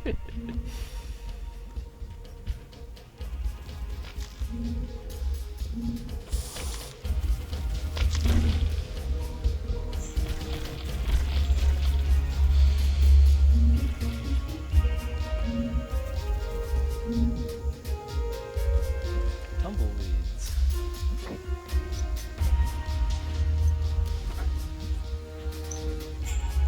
Yeah, do we need to add some American flags and some Mr. Presidents to this game, Murph? Yeah. Mr. President, you've activated the slide.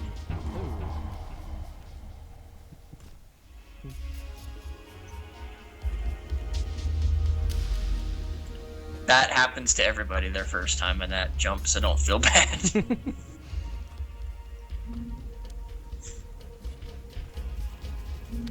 I mean, I'm impressed I'm progressing at the clip I am, given that I'm not the world's greatest player. Although I have played enough to be decent.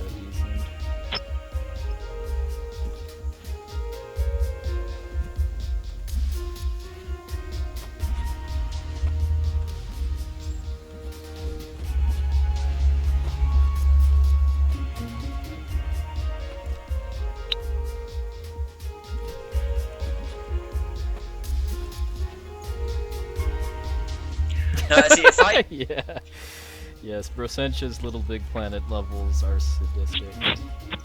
Yeah, see, if I had done the level design here, Poexel would still be in the first level because I would be, like, making you do, like, double jumps with 10 pixel precision or something stupid like that.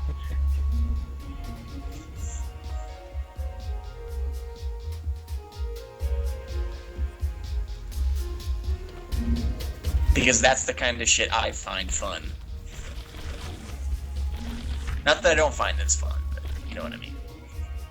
Apex Predator, is that the Spike one, or is it something different? Yep.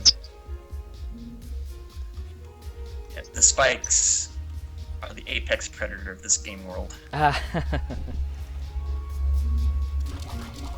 Hey, Sonic.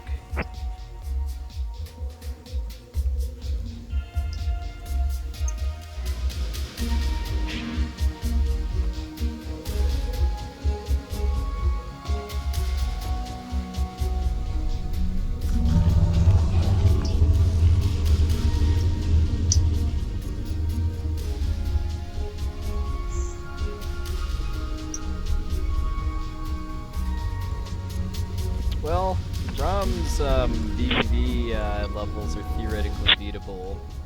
I don't know about Brosencha's Little Big Planet levels.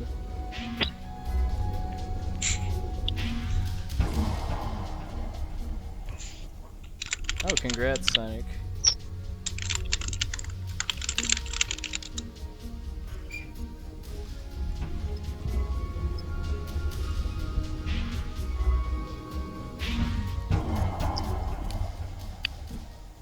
Need to become one with the DK barrels.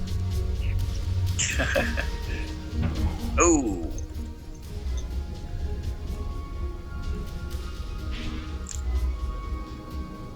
Bodied by boulders. Oh.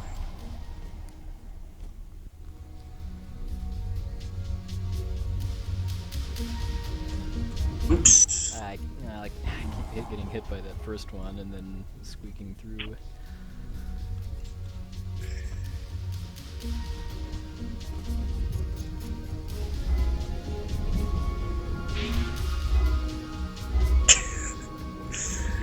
If that was fun, I might have to smack you, Axel.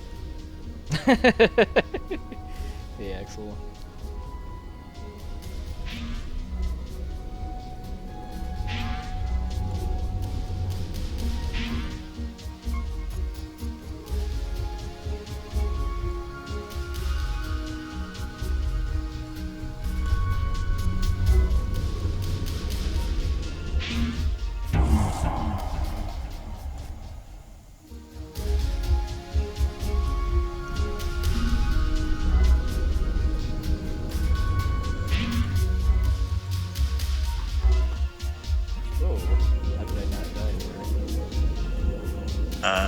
I'll tell you in a few seconds. Whoa!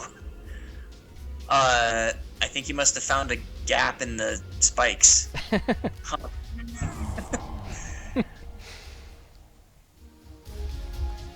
Okay, this part's not so obvious, by the way.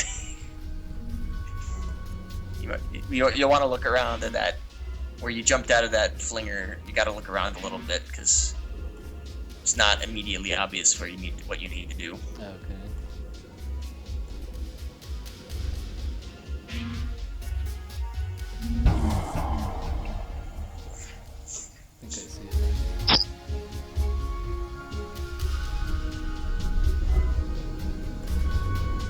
You can make that work, but it's not the intended route. I'll tell you that right. Oh, okay. Oh, I see it now. Okay. Oops. Yeah, you can. If you aim that correctly, you can actually make that work, but I'm not sure how precise it is.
Wow, is there really no checkpoint through that entire section? Yeah, Jeez. that checkpoint felt very sweet.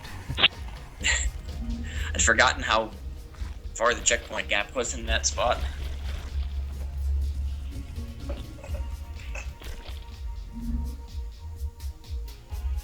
Alright, good night, Impeccable Orange. Thanks for watching.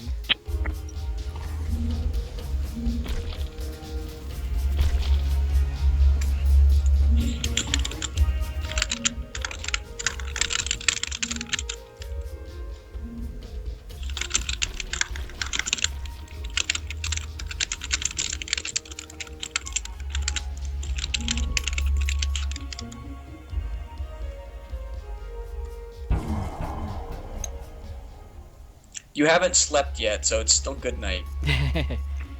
It's not tomorrow until after you've slept. That's the rule. Yeah, when I worked third shift, some of my coworkers tried to be literal as far as like, see you tonight actually means see you next time we work. But other people said see you tomorrow. Right.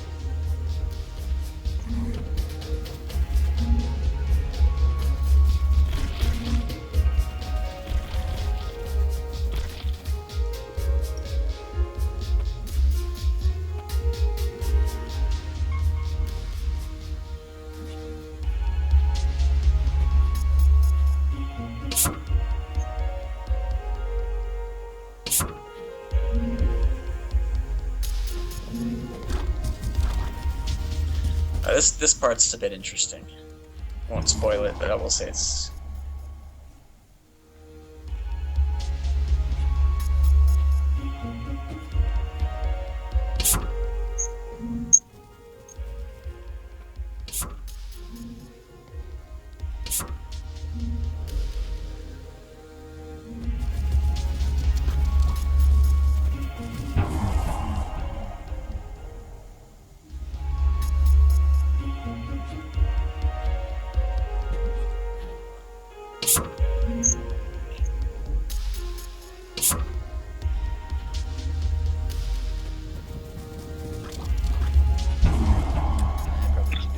Trips just to do it safely. You can do it in one trip, but it's the timing on it's pretty precise. Also, you're making that first jump way harder than it has to be.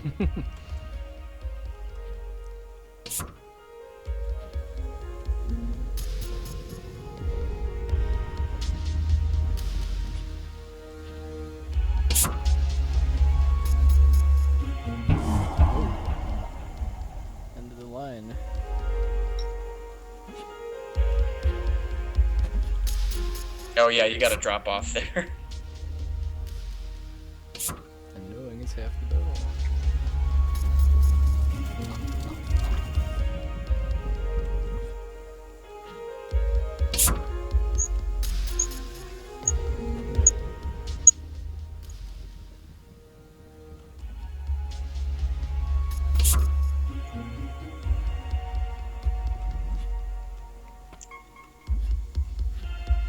I will say that the achievements that you get for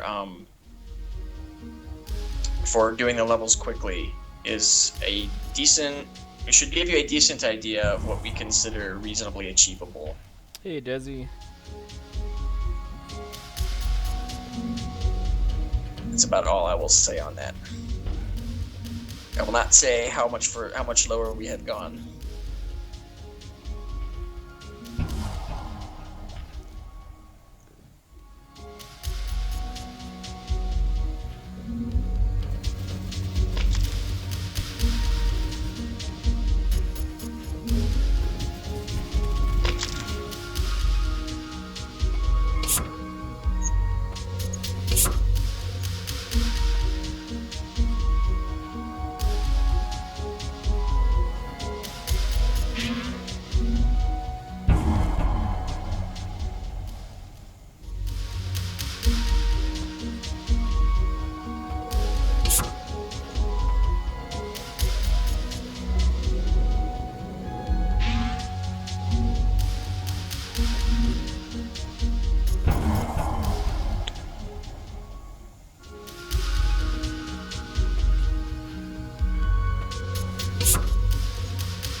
So I just turned my computer back up for a second and was wondering why I was hearing Castlevania music and realizing I still had ROM stream open.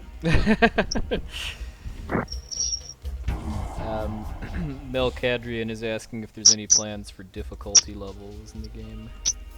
Well, like I said, I want to add Iron Man mode, which would basically send you back to the beginning of the level and reset the level timer if you died. You would still get health back at checkpoints. Somebody else suggested having a one-hit death mode, but I'm not sure I'm a big fan of that idea. It seems a little arbitrary. I mean, with how long these stages are, that would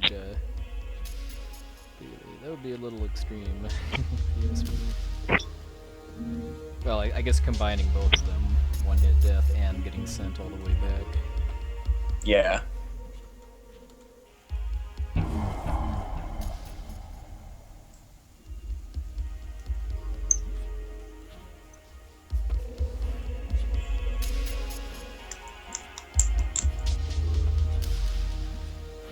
Yeah, the thing is like, I kind of feel like I kind of feel like extra difficulty wouldn't really be served well by making the combat harder. I feel like just making, like modifying the level geometry to make it trickier to get through would probably feel better. But that's a pretty tall order. 'Cause, it's like I said, actually, like these levels are, way bigger than, I think they're way bigger than the Unity people ever expected people to make Unity levels, because they were actually a pain in the butt to deal with at times in the editor, because it would like take forever to load. But so, like, they load nicely like when you're actually playing them in the game, but like dealing with them in the editor was actually a pain in the butt.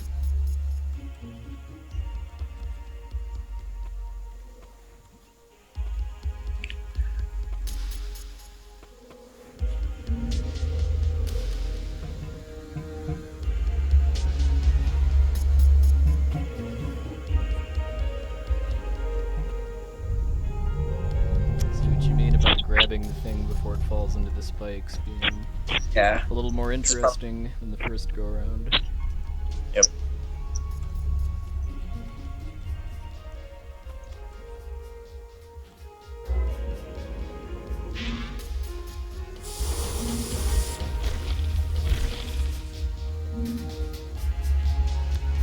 Apex strikes again.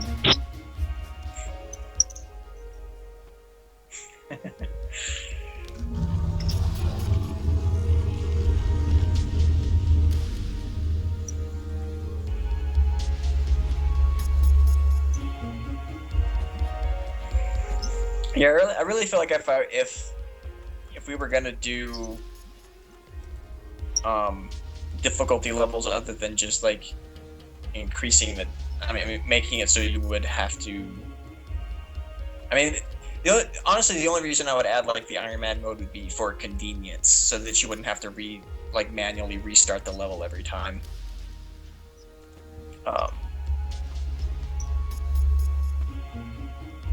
That wouldn't really make it more difficult. It would just be a convenience thing. So, but other than that, I feel like just like modifying the level geometry would be way more interesting than just making the combat harder. But that's also a much bigger undertaking. And I think there's enough tricks you can do by skipping things with difficult platforming that I kind of feel like modifying the level geometry to make it more difficult would actually like kind of take away from that a little bit.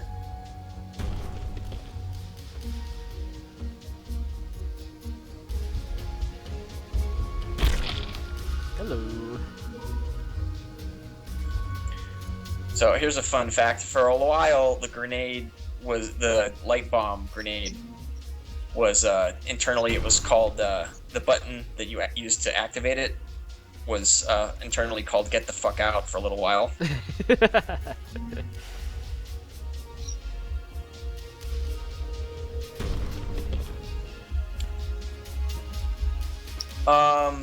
Yes and no, because you can't kill the bosses with the light beam alone. So I would say with most of the enemies you could probably kill without ever shooting them or at least avoid them. Some of them would be very tricky, I think, but I bet you could do it. But you wouldn't be able to kill the bosses with just the light beam.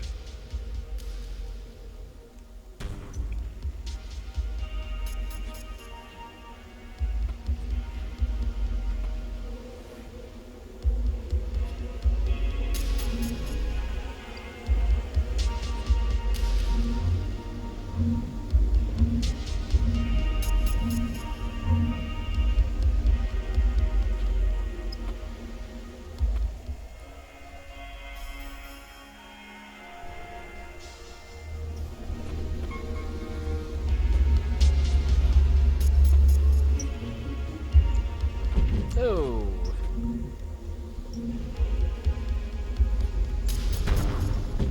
Old friend wants to say hi. Oh man, he got you good. Surprised I survived that.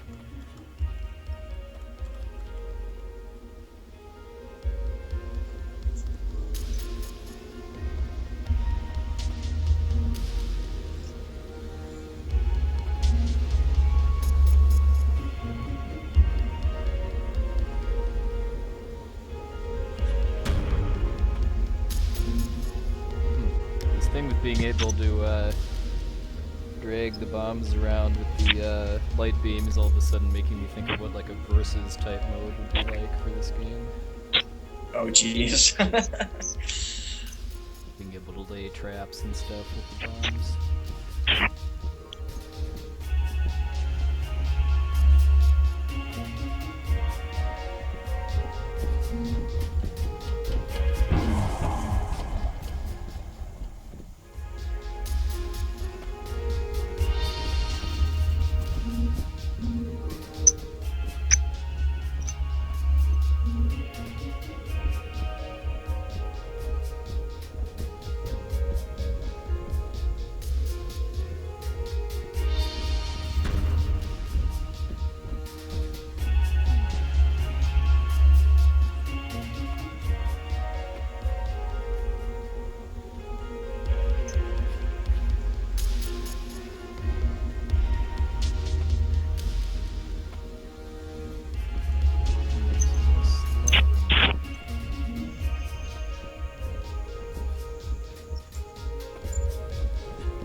game. I guess it depends on your definition. Like, are they jerks for not just carrying you through the rest of the level? Ever? Does that make them jerks?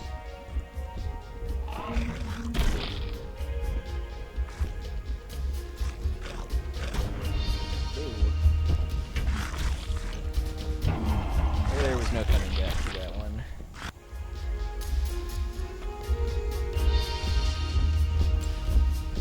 Yeah, I don't know. You might have been able to salvage that. I'm not sure if you could have jumped up that cliff well high enough.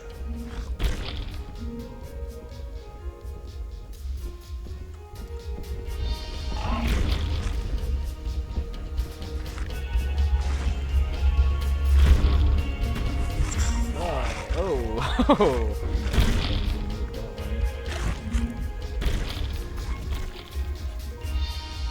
Oh wow, yeah, you almost didn't.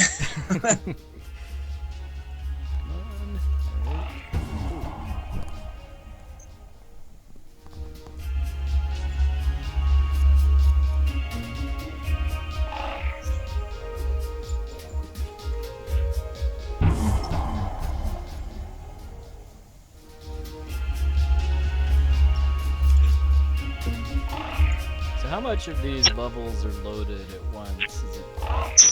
The whole thing. Oh, okay. Even through Yeah, like the cutscenes and power-ups and stuff? Yeah, we initially kind of wanted to try to slice them up, but then we realized that just the way that we had to lay them out would not have worked at all. Because they weave through each other. The path weaves through itself way too much to like try to cleanly slice it, and just actually getting them to join up correctly at the seams would have been a complete nightmare. So we ended up just kind of having to deal with the fact that the editor isn't that great at handling huge levels like this.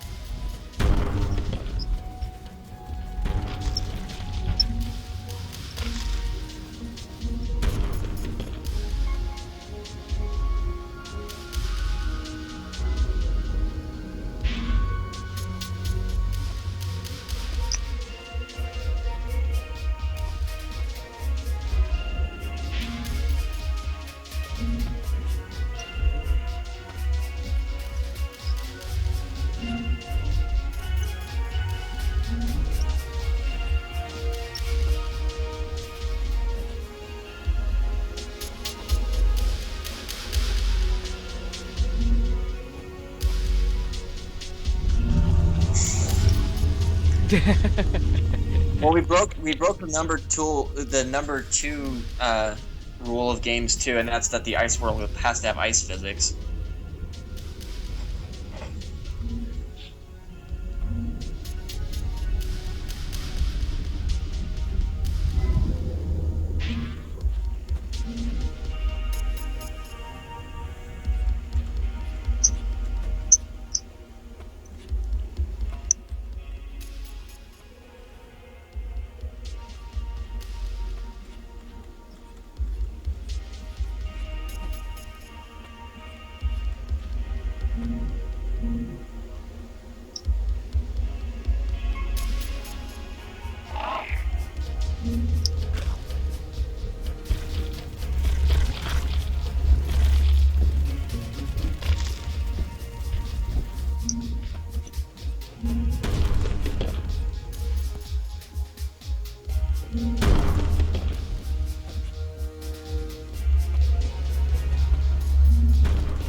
It depends on how you break the game. If you find a speed trick, maybe. If you make it crash, no. You don't get any cookies for making it crash.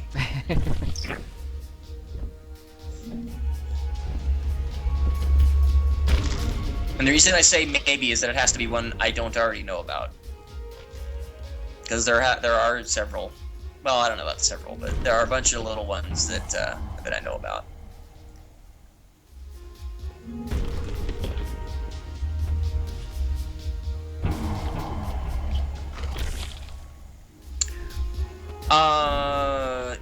Yes, but not. There is one that I know of, but it's not useful. And looks like you just went right through that guy. What the heck? Yeah, I got the Super Metroid platform glitch apparently. Huh.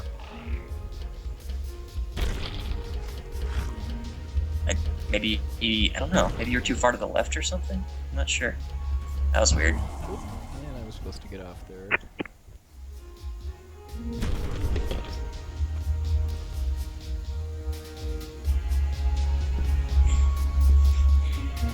Yeah, the only out of bounds glitch I know of right now is that there's like a wall in the 3rd level that you can climb up, and there's a hole in the geometry, but it's A, very difficult to do, and B, you're going backwards if you do it, so it doesn't actually help anything.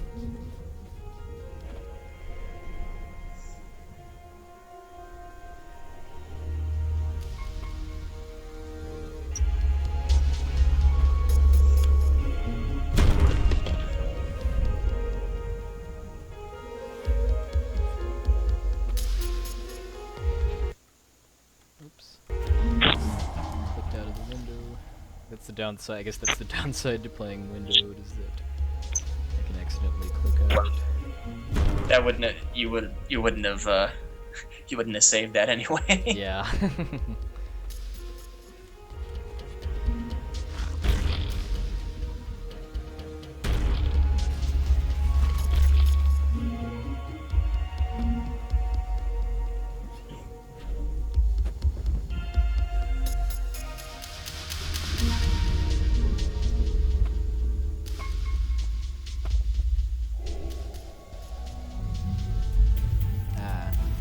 Felt like a really long stage compared to the first 3.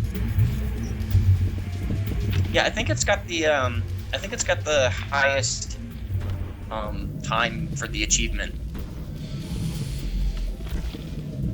So yeah, it's a pretty long stage. Also, the platforming in general I think ramps up in difficulty compared to the 3rd stage. So.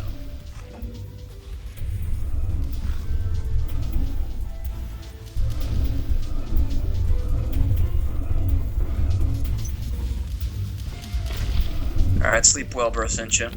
Hey, good night, Brosentia. Thanks for hanging out.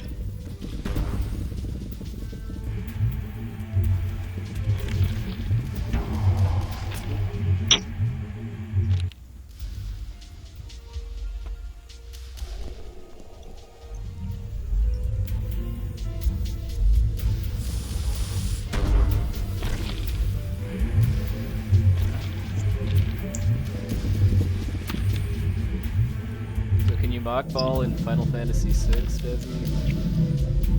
Or are you referring to favorite platformer games?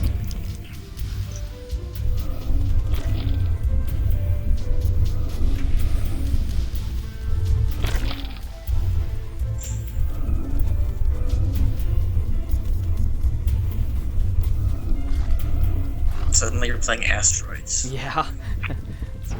Ooh.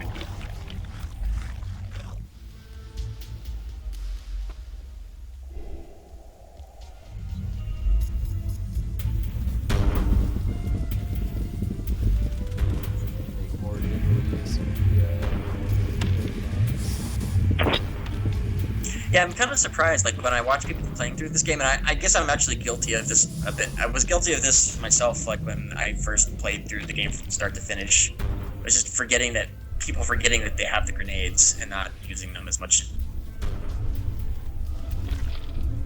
to clear out crowds.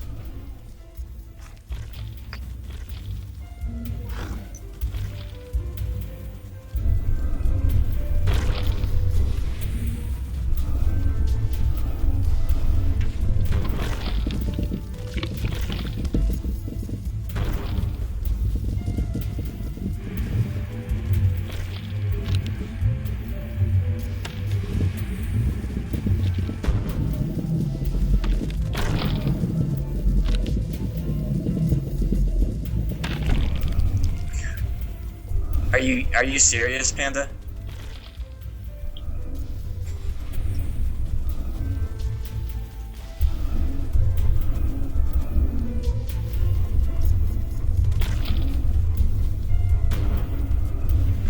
Well, that's the thing, Baron Haynes, is that we throw like big groups of enemies at you right after you get the grenades to kind of show you that yes, you can use them to clear out crowds, and people still seem to forget. Like I said, I was guilty of that too when the first time I played through from start to finish.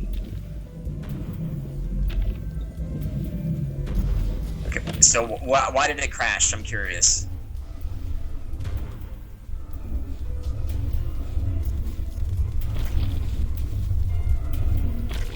I mean, even if it's not the game's fault, I would still like to know why it crashed.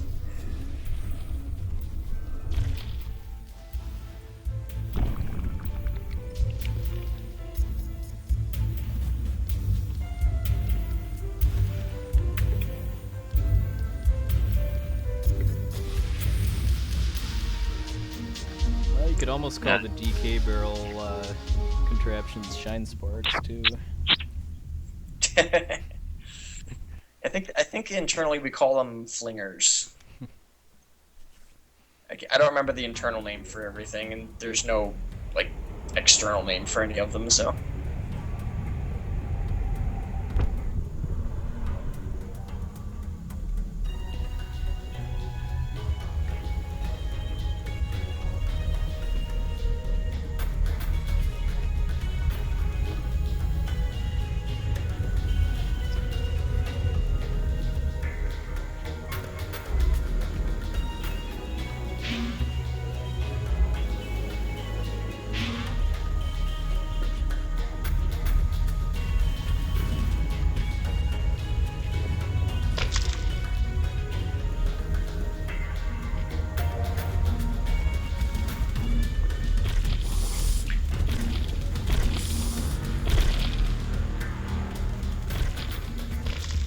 Alright, see you soon, Voolagin. Alright, later, Religion. Pretty sure Poexel isn't going to beat this stage in 15 minutes, let alone the game, so.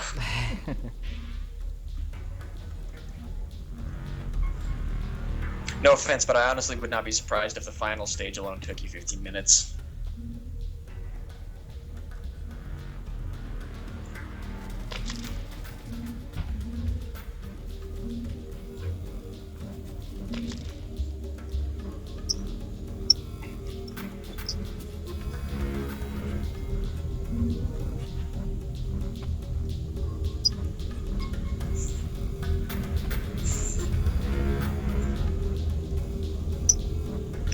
I like how you didn't use the glare grapple point until after you didn't need it anymore. Yep. Like, oh, that's there. Nice.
there's definitely a couple of spots where you can corner boost.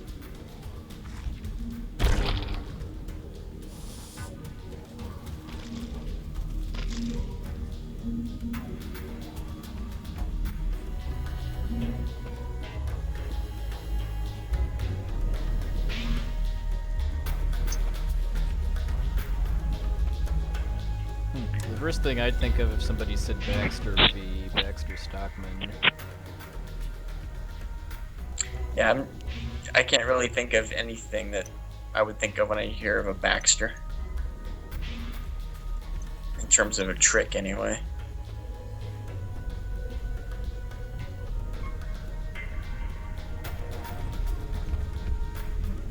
Of course, I think my favorite Baxter-related memory recently was Sinister One trying to play the first level of TMNT 4 blindfolded, and the first time he actually beat it was with Leo.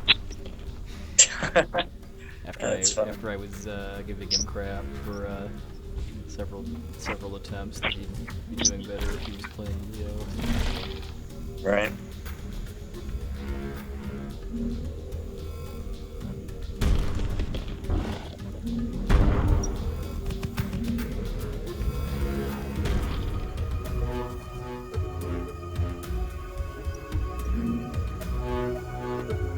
Okay.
I don't know if they're hearing it on the stream, but I'm hearing like this weird squeaking, like somebody like rocking back and forth in a chair that needs oiling. Oh, yeah, I'm kind of hearing that too. It kind of sounds like it's coming from your end, actually. Oh, it could just be Skype being stupid then. Yeah. Weird microphone effects. Or it could be an ad for chair lubricant, maybe.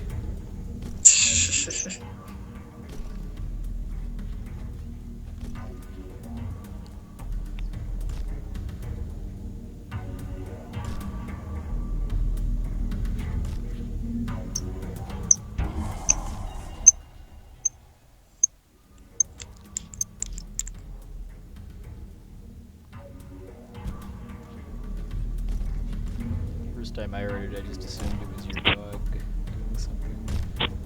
Oh, no, she's sleeping on the couch right now. The good couch, I'm hoping. Yeah. The leather one. Yeah.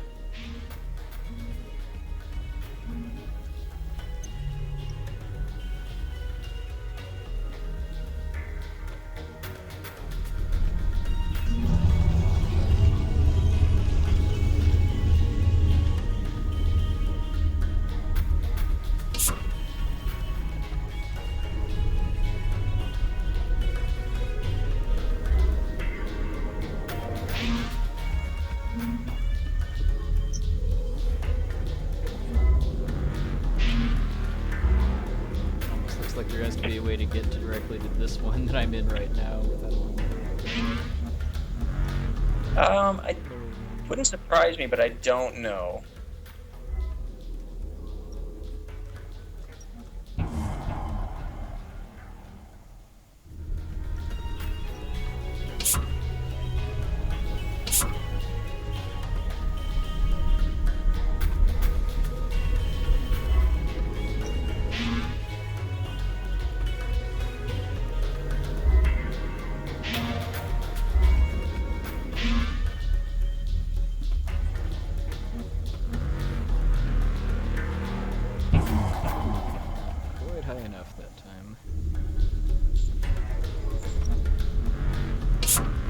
Oh wow, yeah, you barely missed that.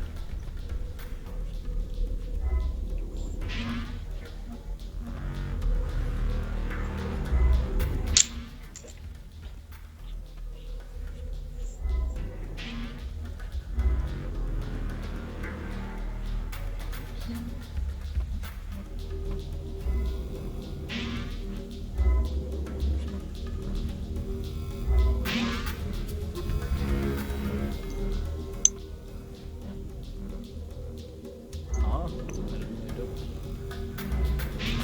You might have jumped a bit late. Yeah, you jumped like right as you left the ledge, so that was your double jump. Gotcha.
This chat been slow for the past couple minutes, or is my client I haven't or seen something? anybody say anything for like 5 minutes. It's Okay. kind of makes me That jive. either.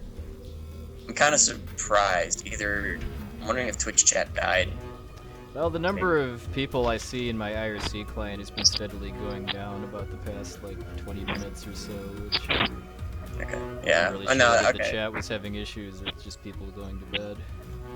Okay. Yeah. I think it's. Yeah. People are talking now, so it must be the latter. Ah, gotcha. It is pretty late, so I'm not terribly surprised.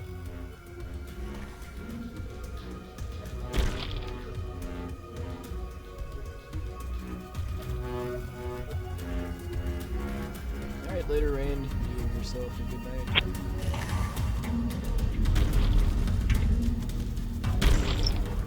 All right. Later, Rain.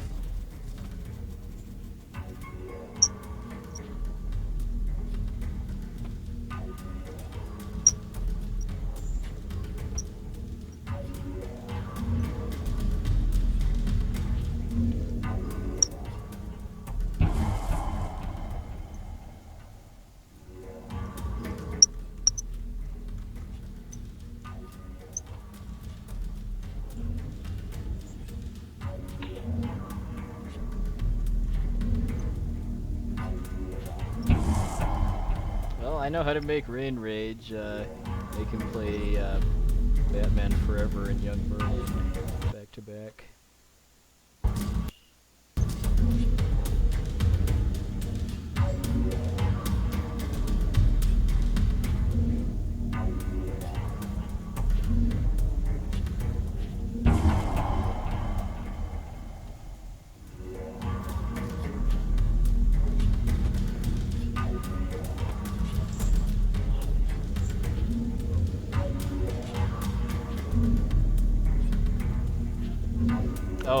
Oh wow, that game has even lower status than been Batman Forever and Young Merlin now. Ouch.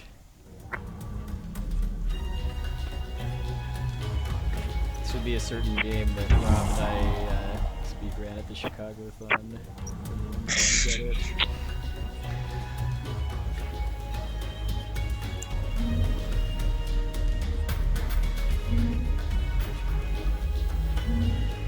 Except it's been mentioned, Rain, at least a couple of times now. Oh, okay. Thought we were talking SD3. Okay, now that you've done that jump, you made it a lot harder than it needed to be.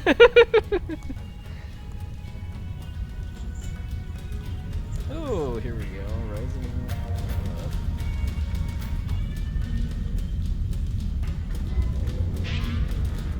Because come on, it's a volcano world. How can you not have a section like this? Agreed.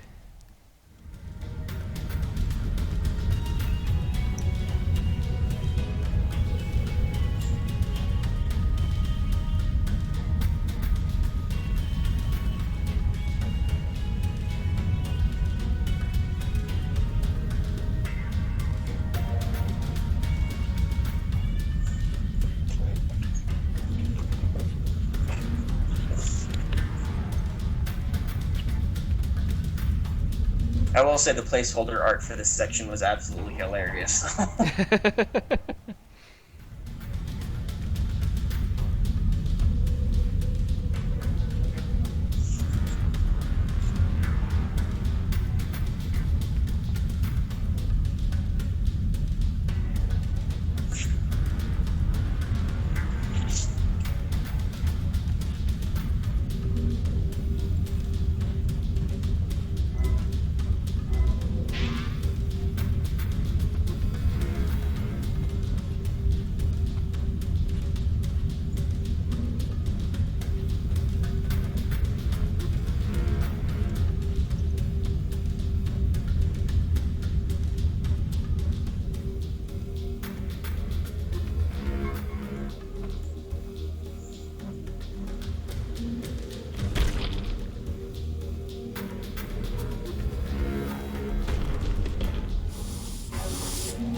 Oh, you missed the best part, Bullet-Gen.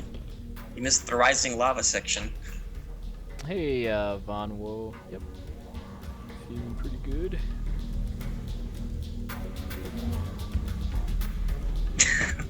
Alright, so you caught the tail end of it.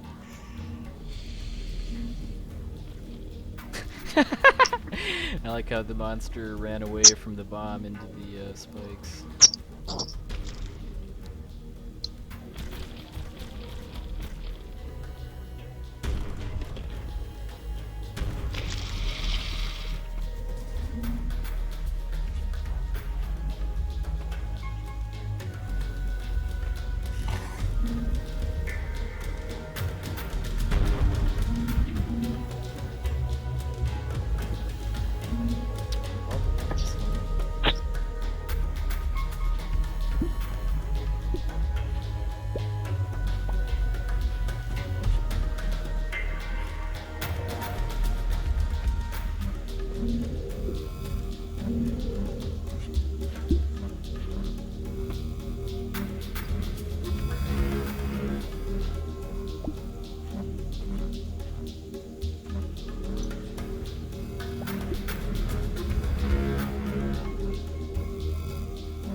It is actually already on PC. It's on Steam, in fact. Yep, it's on Steam right now as of 2 Thursdays ago? Yeah, it came out on the 10th, officially.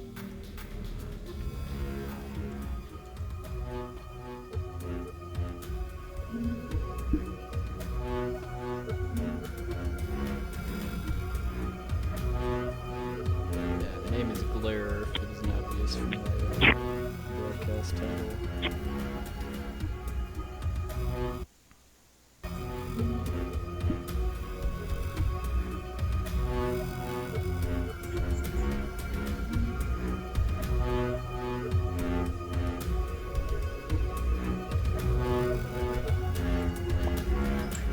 Yeah, you gotta swing it up and around or it's gonna hit you in the back.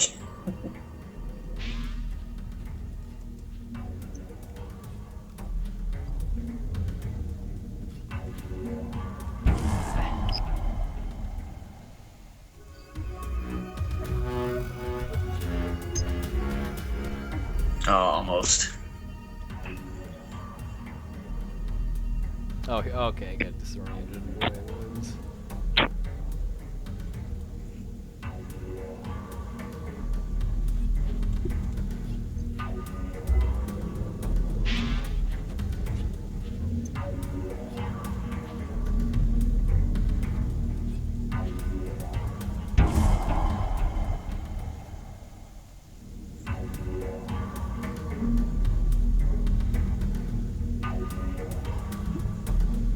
I will say this, just in case anybody is concerned. There are no disappearing Mega Man blocks in this game.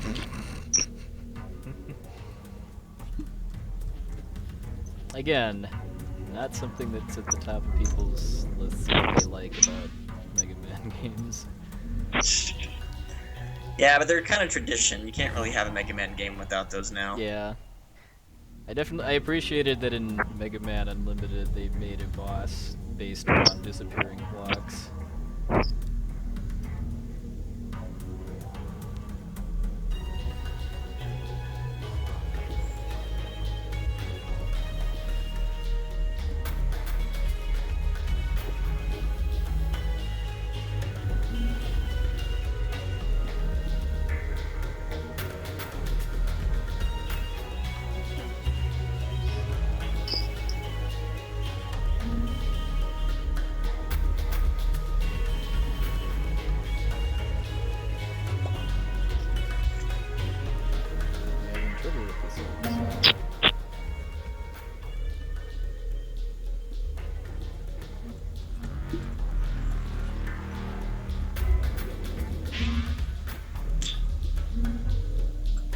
I don't know if that was on their mind when they made the levels, but I guess it wouldn't surprise me.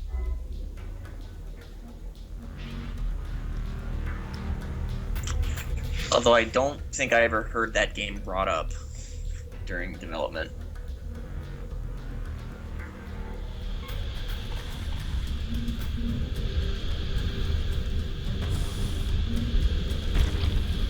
I was waiting when we were going to see something like the volcano level in ActRaiser 2 with the floating magma blocks.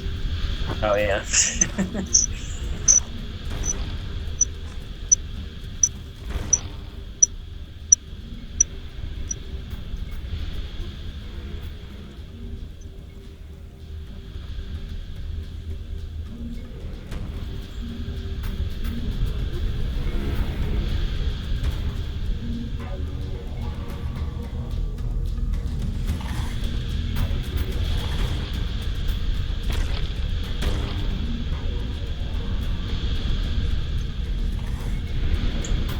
I was waiting for you to land on one of the spiky guys. Yeah. Yeah, I think I lucked out.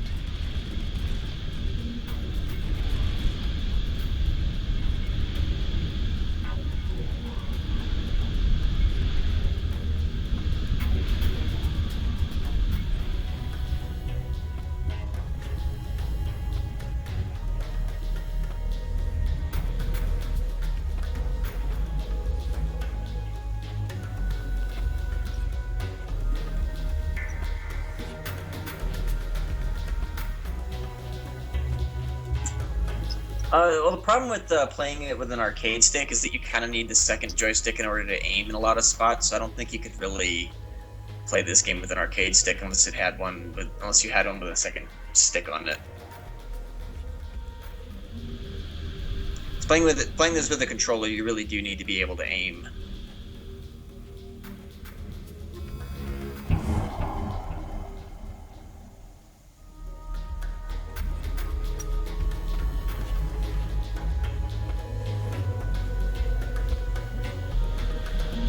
I guess it wouldn't surprise me if there was an arcade stick that would work with this, but I don't know of one off the top of my head. But again, I'm not a big arcade stick guy, I guess. I have a Dreamcast arcade stick, and the only reason I have it is because it used to be my brother's. Besides, you should be focusing your energies on adding support for PS2 controllers or similar stuff. Yeah, well, if I could get my hands on one, then wouldn't be too hard to do. You didn't have one at the office, so.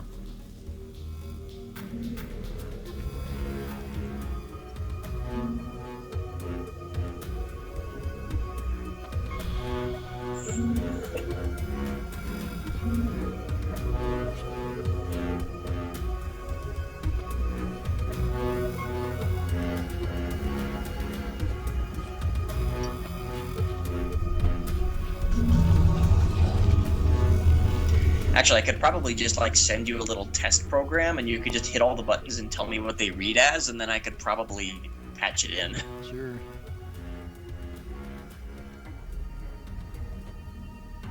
Hopefully it isn't like specific to the USB adapter I use for PS2 controllers. Well, the driver might change it. I don't know. Because I never had to use a driver to do it. It got auto recognized by Windows 7.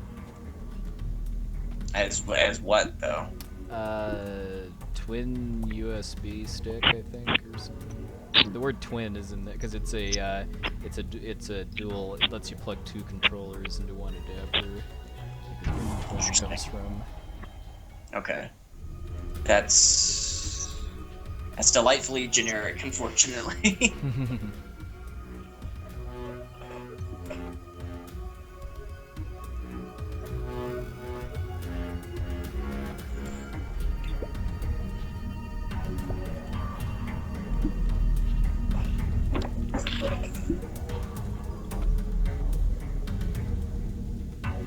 Yeah, honestly, the big problem isn't so much the buttons, it's that, like, different controllers read different axes. Like, the joysticks read as, like, axis 6 or something dumb like that. Yeah, and I mean,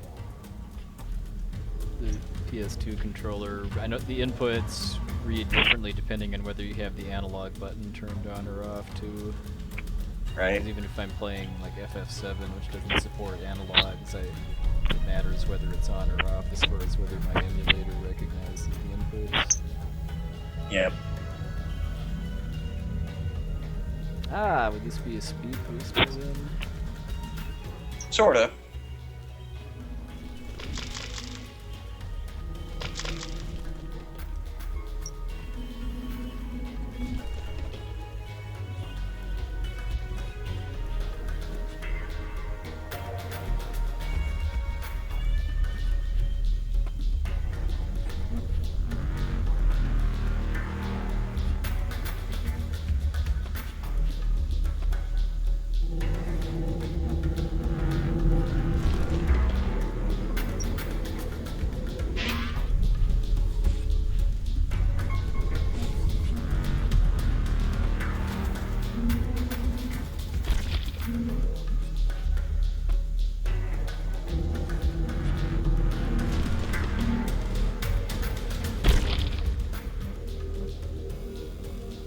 Hey, potato handle. Well, it's only 1:30 a.m. where I live. That's not that late. What time do you have to get up for work? I usually get up around like 7:30 or so. Okay. So you're just gonna need some coffee in the morning. Yeah.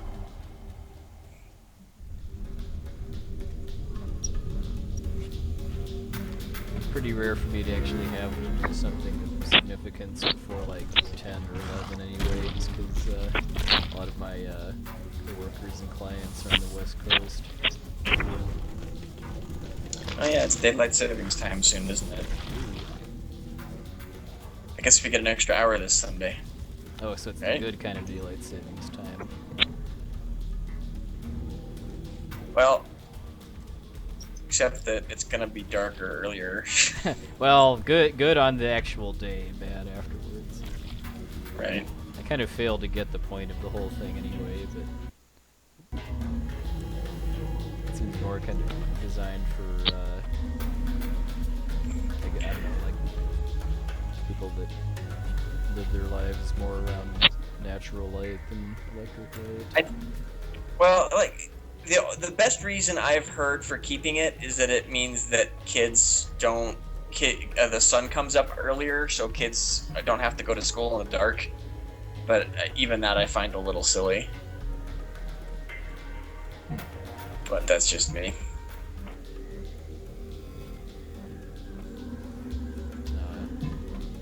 I think.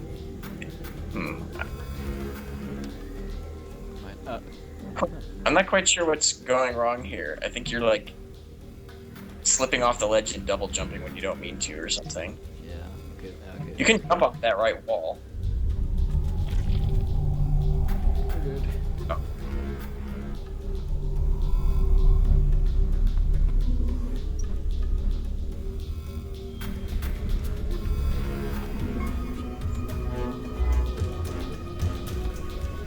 Of course, now there's going to be like a couple weeks of weirdness as far as keeping track of what time it is in other countries too. 'Cause I think like England and Europe have the same daylight savings time that North America used to before a couple years ago.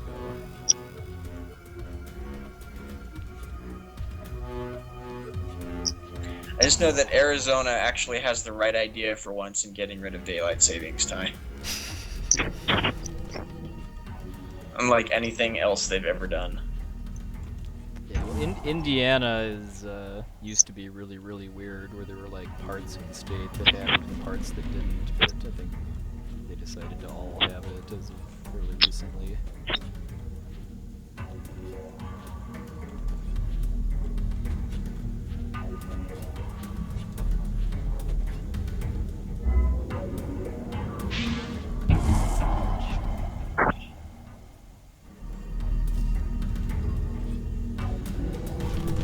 Oh yeah. I've done that, aimed myself a little too high on that one and launched myself in spikes. I think if you double jump out of that you can save yourself, but you don't have much time to react.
Guys I killed for free with the slide respawned after I died. Nice.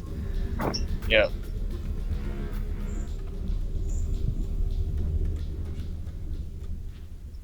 Probably need to be sliding to make that jump.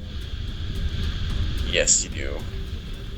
Or, actually, it looks like you might be able to barely make that.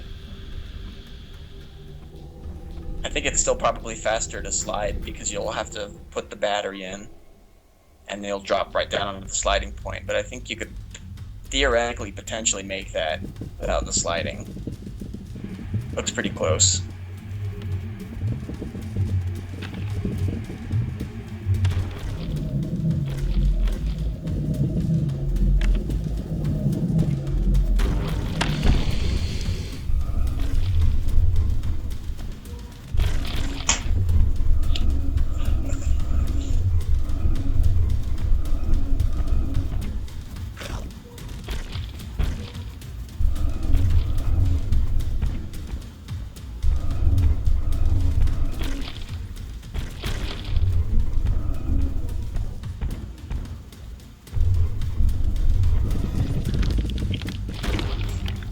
they're really boxing you in there.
Oh man.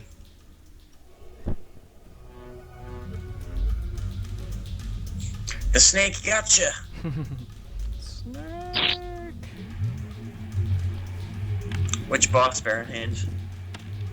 Oh, that's right. You've already been playing this. I was like, wow, you hopped to Pixel pretty fast. Yeah, I think it was Angry Panda that just started playing. Right.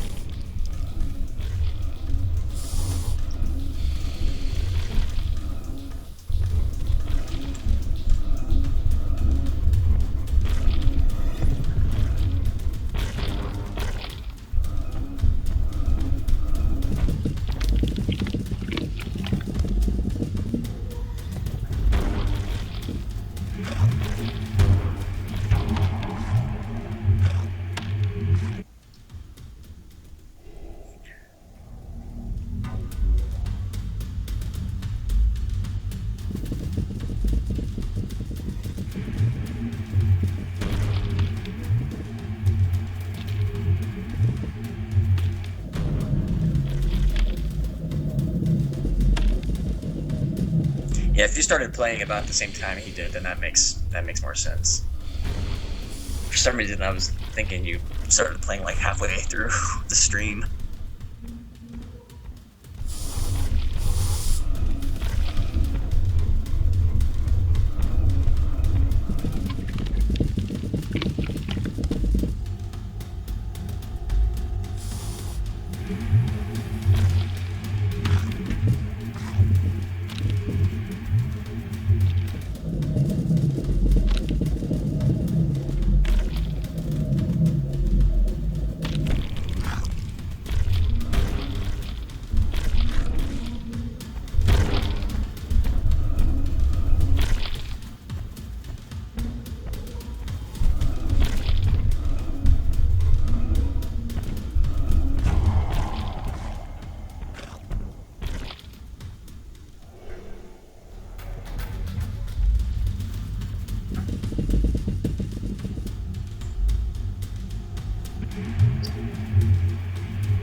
Yeah, they swarm pretty well.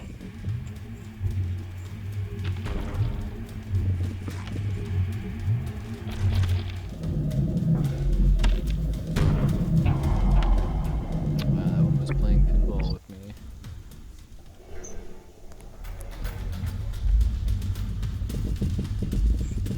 Yeah, you actually don't want to glare the boulders because that just makes them move faster.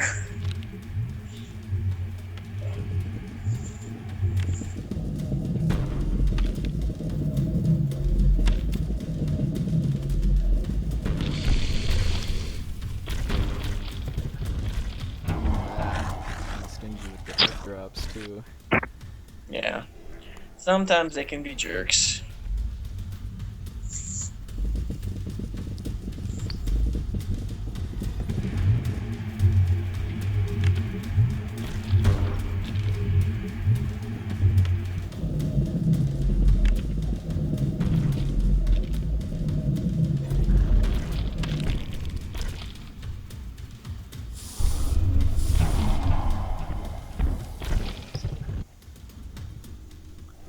I'm glad you like Evolution. You playing with a keyboard and mouse or a controller?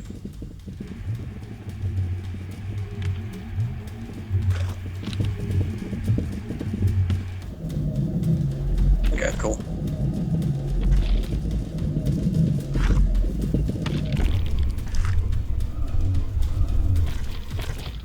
I should probably just get a 360 controller at some point, even if I have no plans to get a 360, just because lots of Steam games. Well, there's also the Logitech F710, which has a switch on the back of it that makes it emulate an Xbox controller. Oh. So you might try that too, if you don't want to get specifically an Xbox controller, if you just want a general gaming controller. It's shaped more like a PS3 controller though, so it depends on if you like the feel of a PS3 controller versus Yeah, which I do, just because I've mostly been playing Sony consoles the past decade. Yeah, there's a switch on the back that does D or X, and it's when it's on X, it's trying to emulate a 360 controller. Both of them work. Either one of the switch positions works with this game, but so it's one you can buy to if you want to get a controller for this game that doesn't have to be a 360 controller. I would have liked to have gotten the PS3 controller working, but it's like the drivers I found. Yeah, I mean, well, I don't think there's official drivers Right. for the PS3 Yeah, it's controller anyway. You have to get kind of debug third-party drivers. Yeah, there's there's a third-party thing called Motion Joy that is like it tries to emulate a 360 controller, but it's also like got ads in it or something stupid like that, and it's like. And I couldn't even get it to work properly. Like, it would recognize the buttons, but not the joysticks, which is kind of important.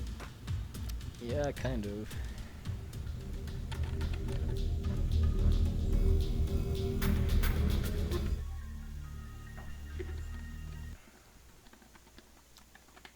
Whoa, all of a sudden, like, 30 people just dropped out of chat.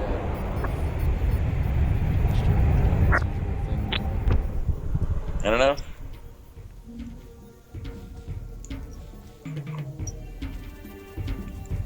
Twitch chat is Twitch chat. Yep. It is a What can you free do? service after all. I don't like to browse about Yeah. it too much, given that the Japanese streaming service costs $10 an hour to stream if you want to stream for more than 30 minutes at a time. Yeah. Yeah, this game is on OS X and Linux, by the way, in case anybody was wondering. And the PS3 controller works just fine on those because the drivers are actually worth a shit. I'm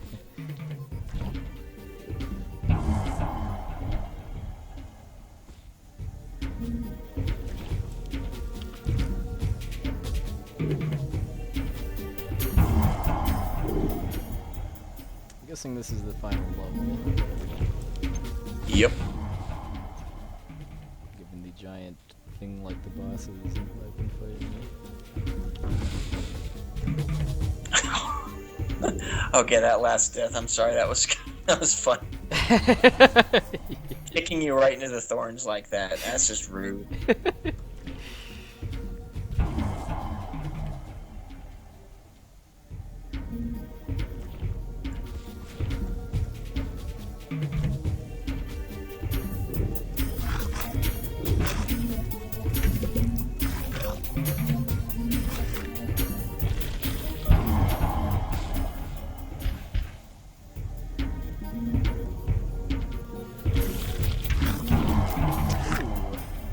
More of the same.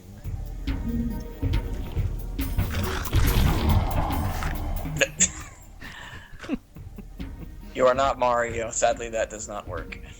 Actually, I guess it wouldn't have worked for Mario anyway.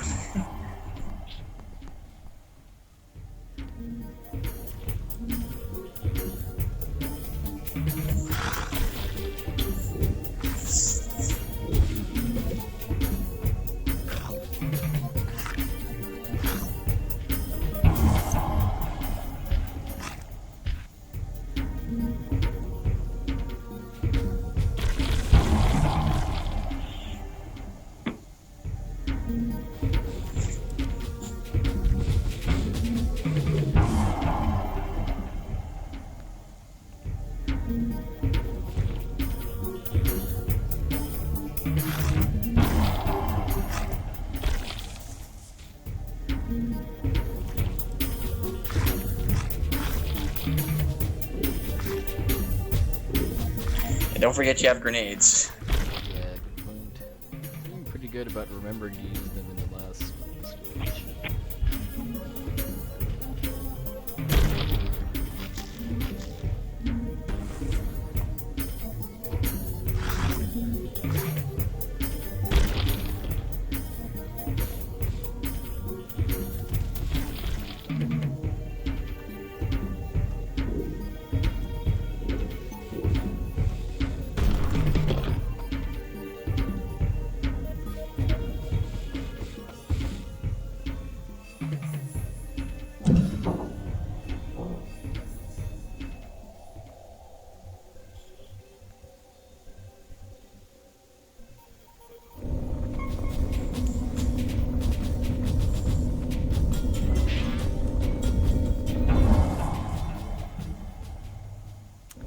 Quick man. I guess it's sort of quick manish.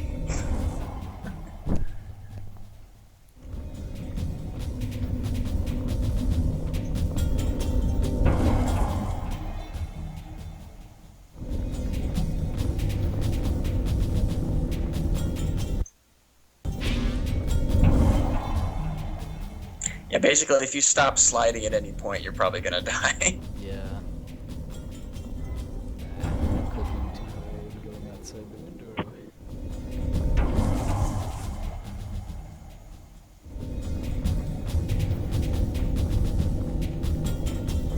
Whoa. What the heck? Thought they fixed that.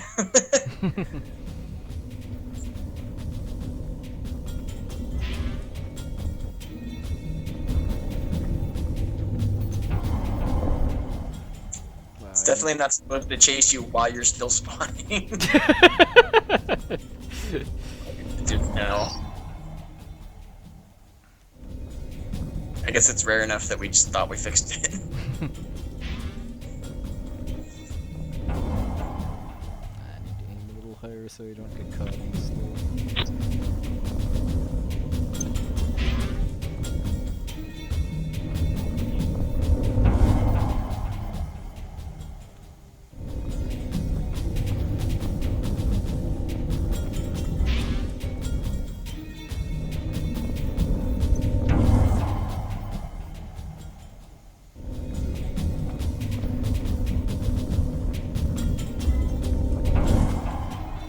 First-time players do spend a fair amount of time in this section. Yeah. This is one of the harder parts.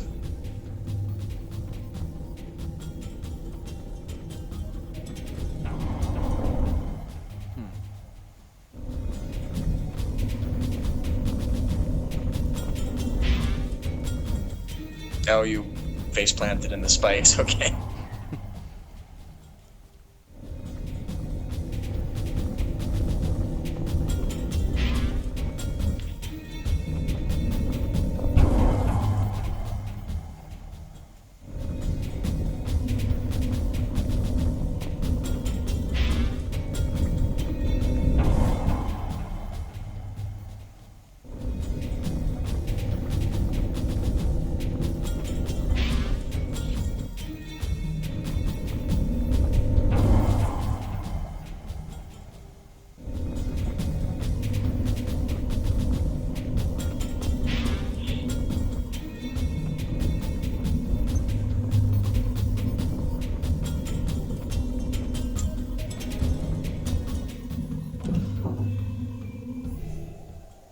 There we go.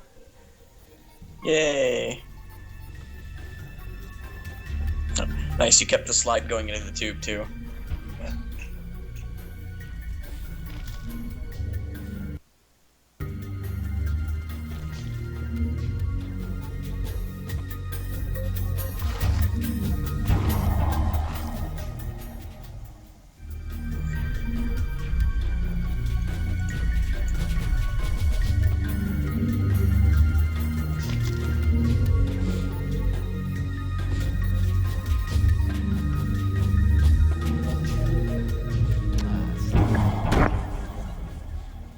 Is this level still shaped like a cylinder, or does it have different? Yes, it's just the gravity's reversed, and you're pointed away from the center instead of towards it.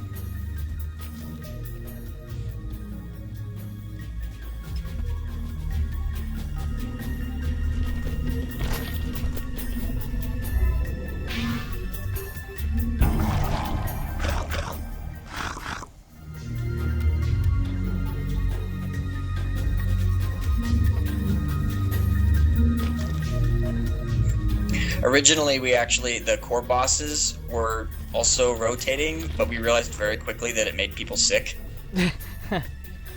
So we decided not to do that. I can appreciate that.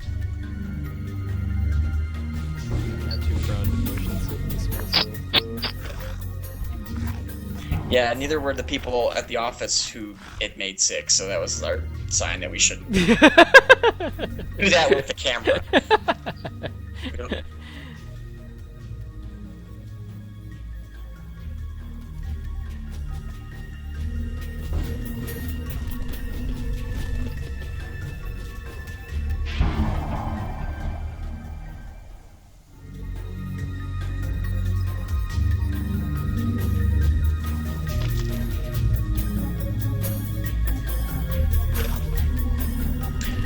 No, but I made sure to show everybody PJ's Shake correction video. shake correction video to show them what not to do. Yeah,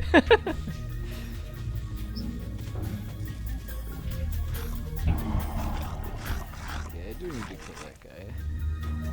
But if PJ actually gave me a copy of the source code for that game, I bet you I could remake it in the Oculus Rift.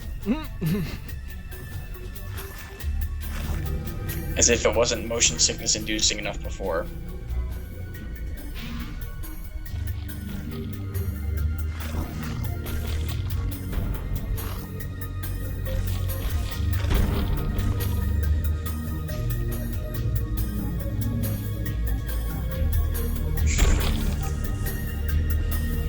If paid good money, probably.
Yeah, your stream kind of, like, the video froze up for like a second or two, and then I think the audio must have died when that happened. Okay. Because that was like right before people started complaining about it. I couldn't tell since I have it muted.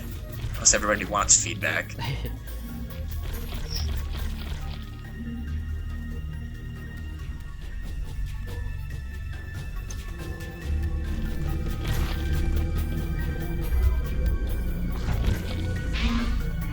Well, depends on what you're trying to do with it, Vulagin. I don't think you could fly with it, but there are a couple other minor tricks you can do with it, at least that I'm aware of.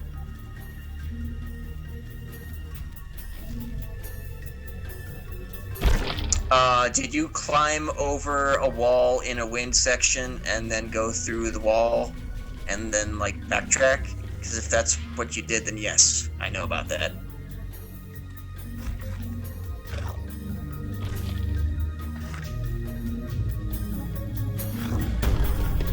Okay, it must be a different one then. I need to let go of the glare there. Yeah.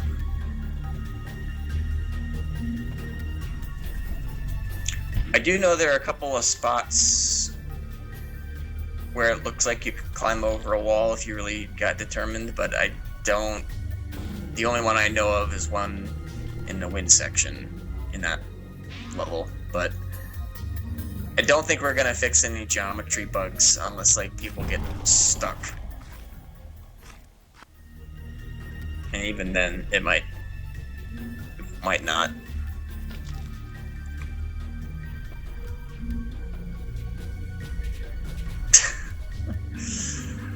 Somehow I'm not surprised you managed to do that.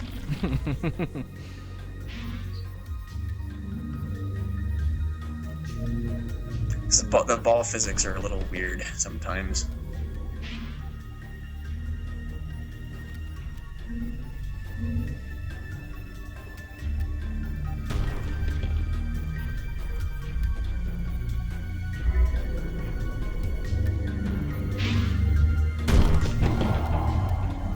Yeah, there's definitely some trouble spots that are, but they're like kind of out of the way, so I'm not too super worried about them.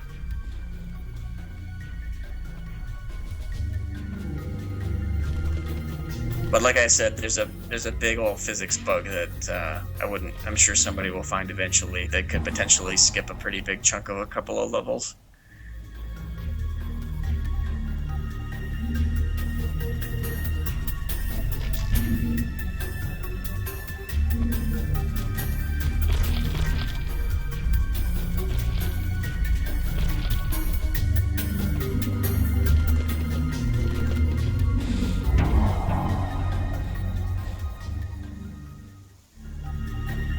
Wow, did you get knocked out of the flinger? Looks that way. Huh. That jerk.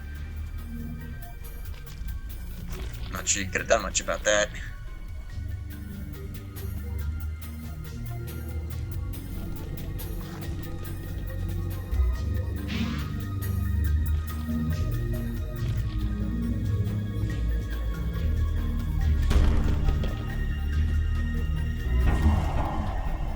That was my fault, though. I jumped out of it that time.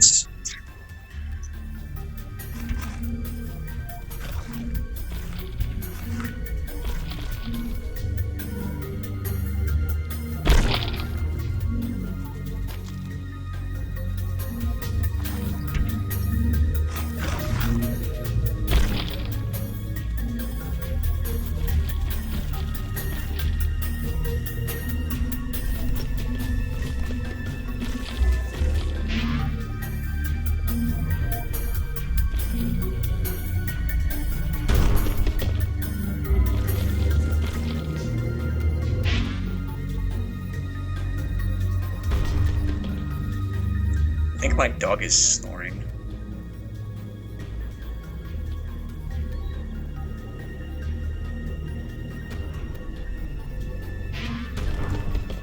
Oh, okay, I get that now.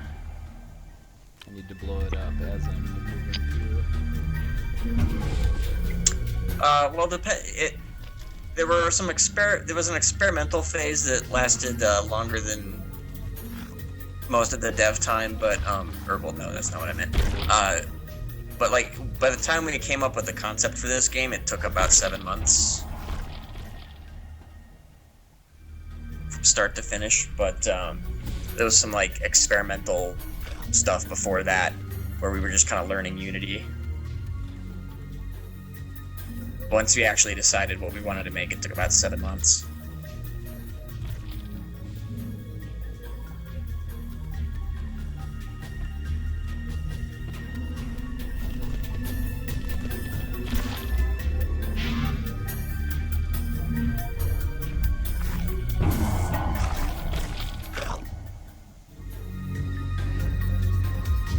Oh, it's hard to resist, but I usually do a pretty good job of not trying to speedrun games I've beaten yet.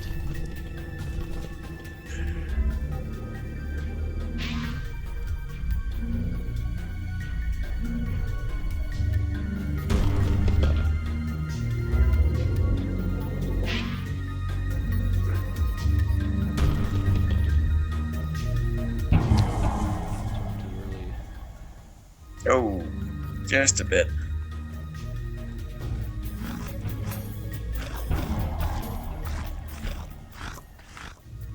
Yeah, there isn't that much RNG except for this part, really. And there's only a couple of spots where the RNG can really screw you up that badly. Yeah, like right at the beginning, as I found out. Yeah. Honestly, any of these attacks are gonna kind of mess with you, so.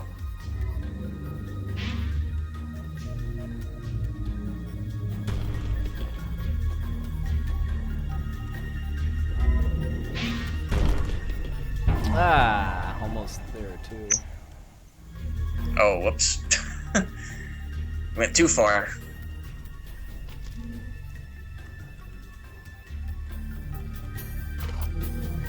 Randomness, Vanwa. Yeah, that's a very common speedrunner term that just means random factors in games. It means that you have to kind of be able to act on the fly. Oh wow, that guy. None of that.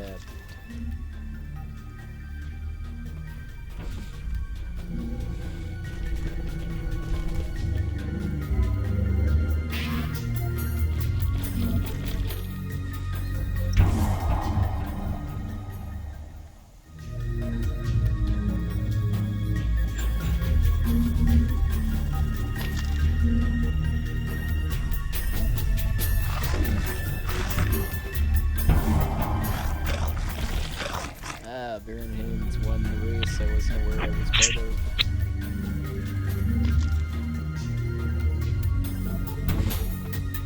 Yeah, unfortunately, that's a known bug that is a bug in Unity. It's something to do with the video player.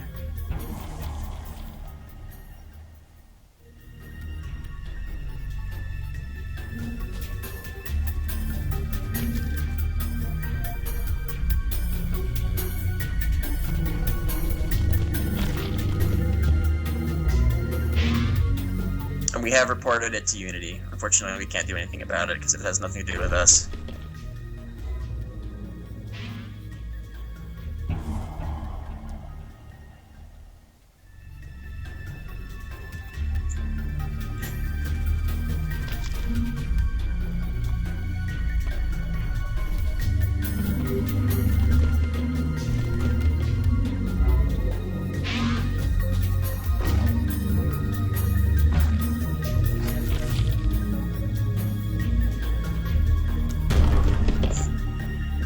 That guy was all up in your business.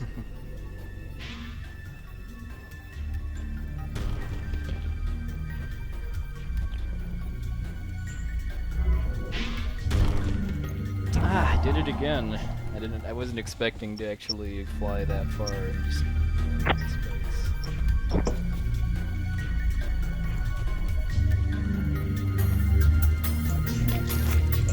Alright, I'm gonna go watch this Twitch highlight real quick. Gonna mute the microphone.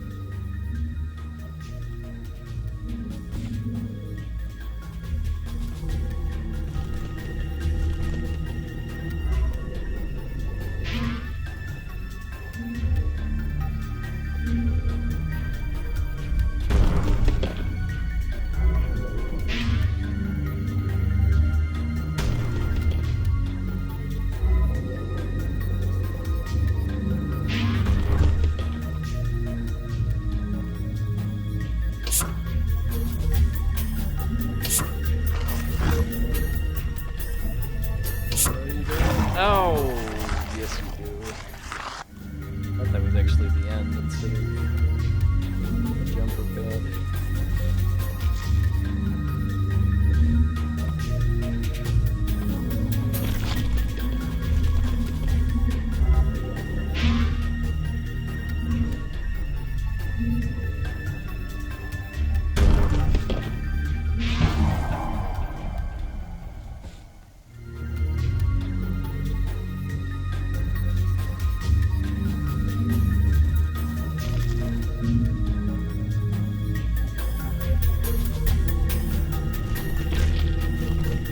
Alright, so I just looked at Human Fists. I don't know how you pronounce that name.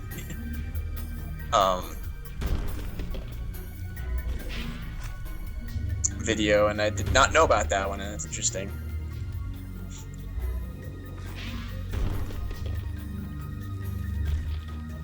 I mean, judging by the fact that you can walk through that geometry, I think they didn't expect anybody to ever get up there, so...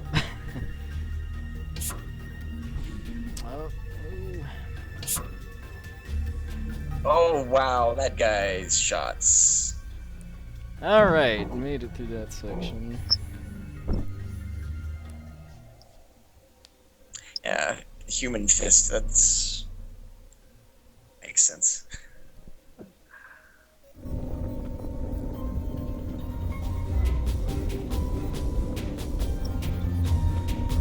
Oh, this guy again.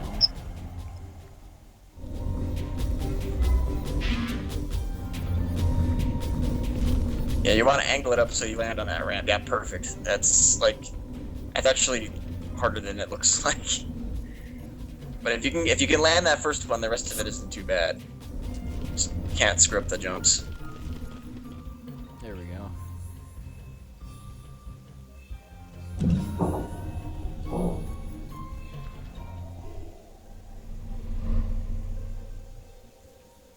Yeah, you got lucky and managed to land it your first try.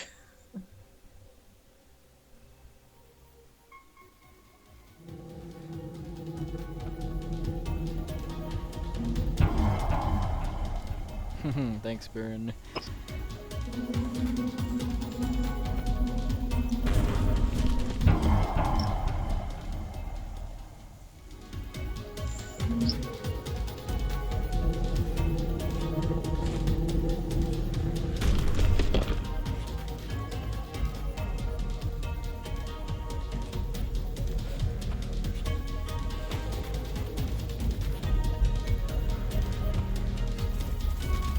That's the end point. You can't shine on that one. Or glare on that one, rather.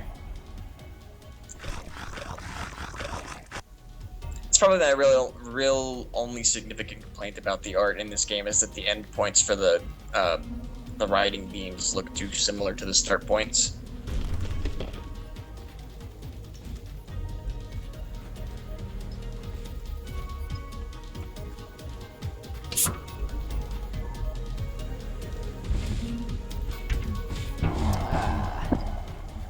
See what I was doing. Yeah, that guy was fucking you up there.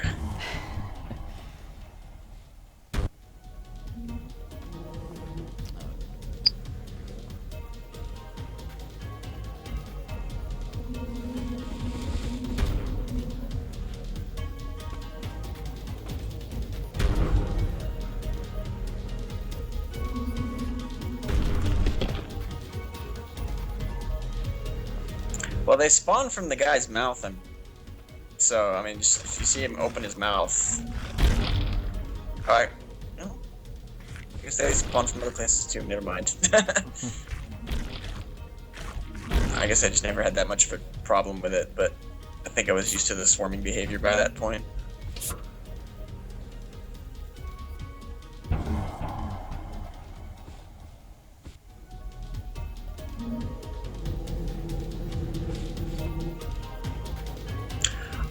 Oh, right, that one.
Oh, almost caught it. Virley, probably not.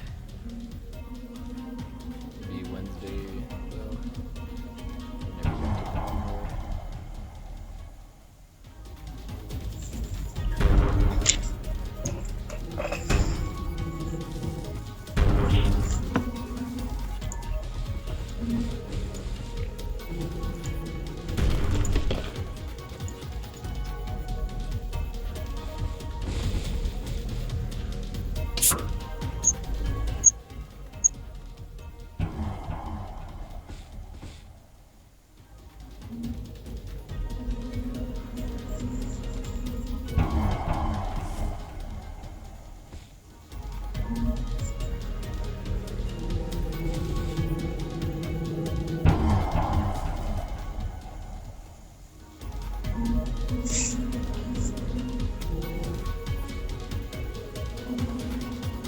Wow, seriously?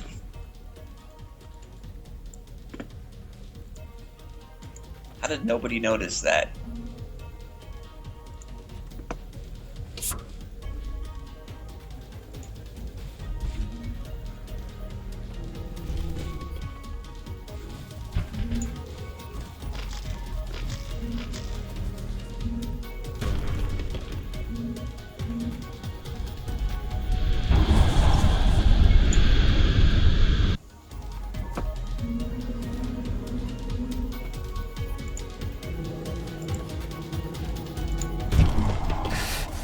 That bomb behaved strangely.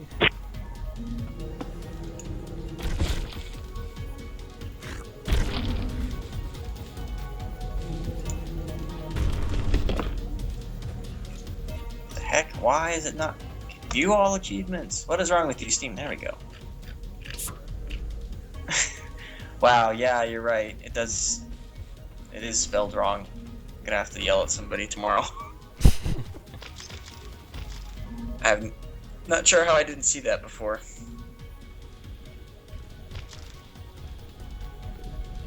I'm not sure if that's gonna take a client update to fix or not. I don't think so, though.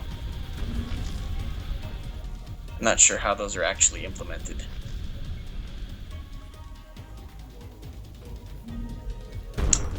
I have not played Dynamite Jack. I know of it, and I don't know if anybody on the dev team has. I don't think I ever heard it mentioned, though.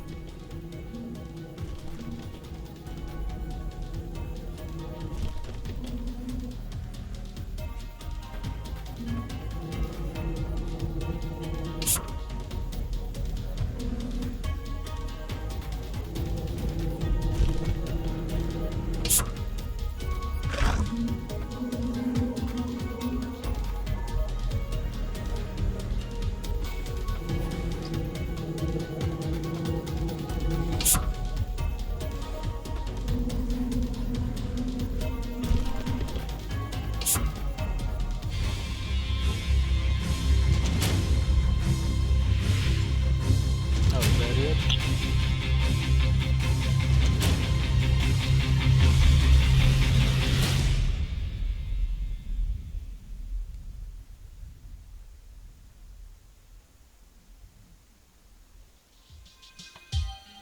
Looks like I won.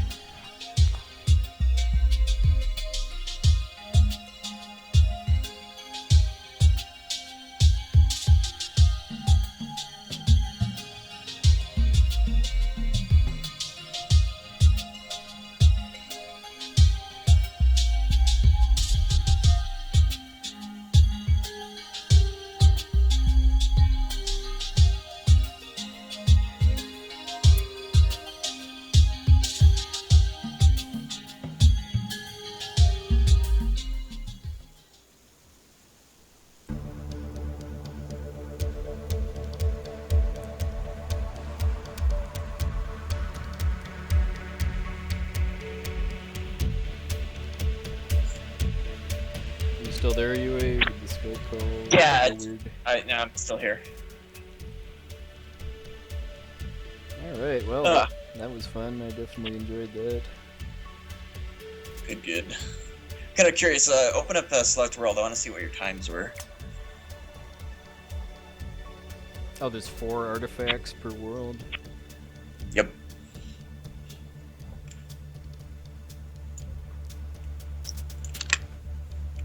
So I'm guessing I didn't get any of the time trial achievements then. No. I don't think I noticed any No. extra ones. Yeah, like the tree Tree World is like 9.5 minutes. I think the longest one is Ice World at like 15 minutes. I'd have to double check the achievements. So I guess it's just kind of if you beat it without more than a couple deaths, then you'll get it. I think it's probably Yeah, okay. Ice World is 18 minutes for the speed achievement. That's the longest one.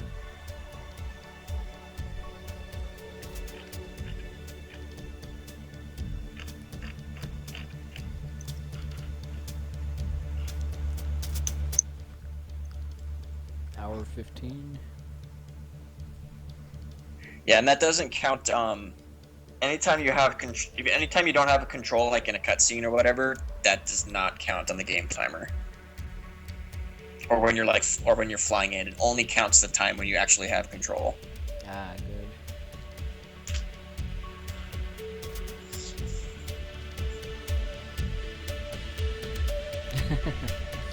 I'm not the one who made that decision, although it was the decision I would have made, but I'm not the one who wrote that code, so.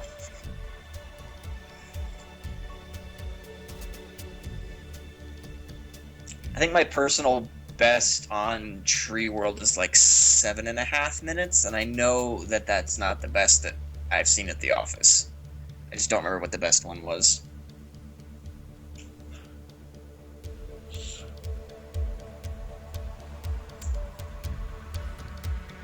Yeah, I don't actually know all that much about the Steam API stuff, so I'm pretty sure we can fix that without doing a patch, but I'm not the one who can do it, so.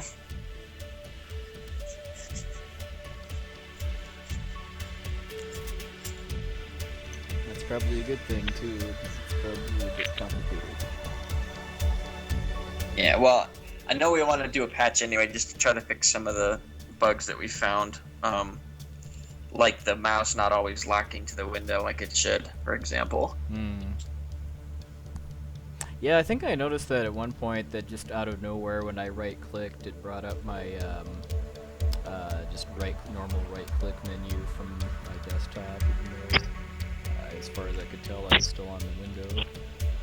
Yeah, unfortunately Unity's direct mouse control is kind of annoying, so we actually had to dip back into like the Windows specific mouse control code to get it to even do remotely what we wanted, and it still doesn't work quite right. Unity has a couple of weird holes in it as far as like stuff it can't do, and that's definitely one of them.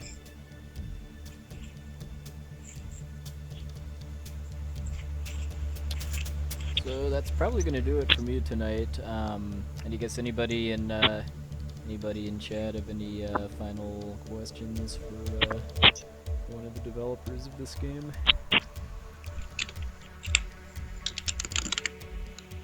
Can't guarantee I'll answer it, but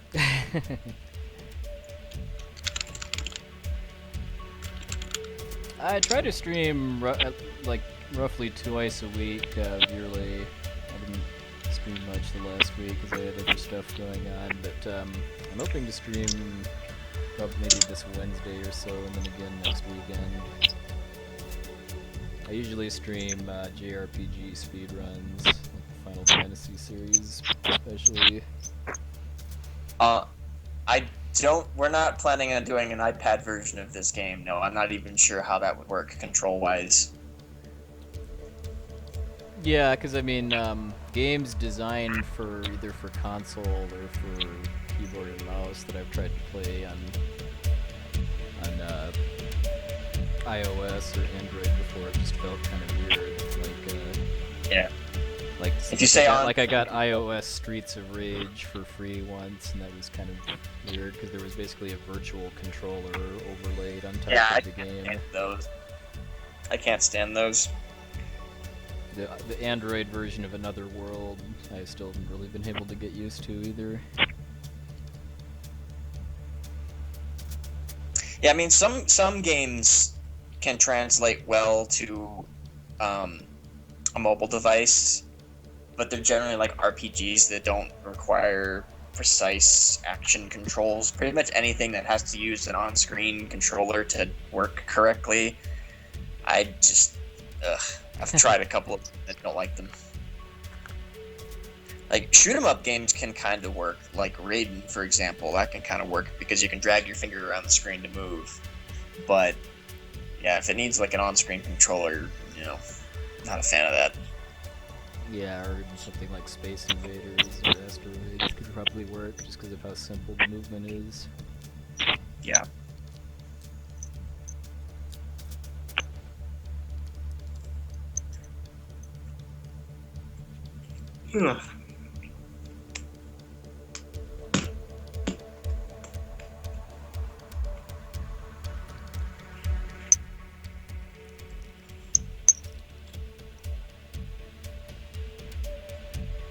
Alright, well, if nobody else has anything, I think I will call it a night then, so thanks everybody for tuning in.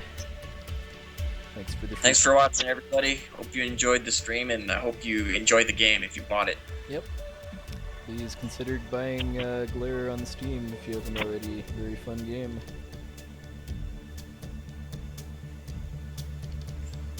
Alright, good night, everybody. Have a good night.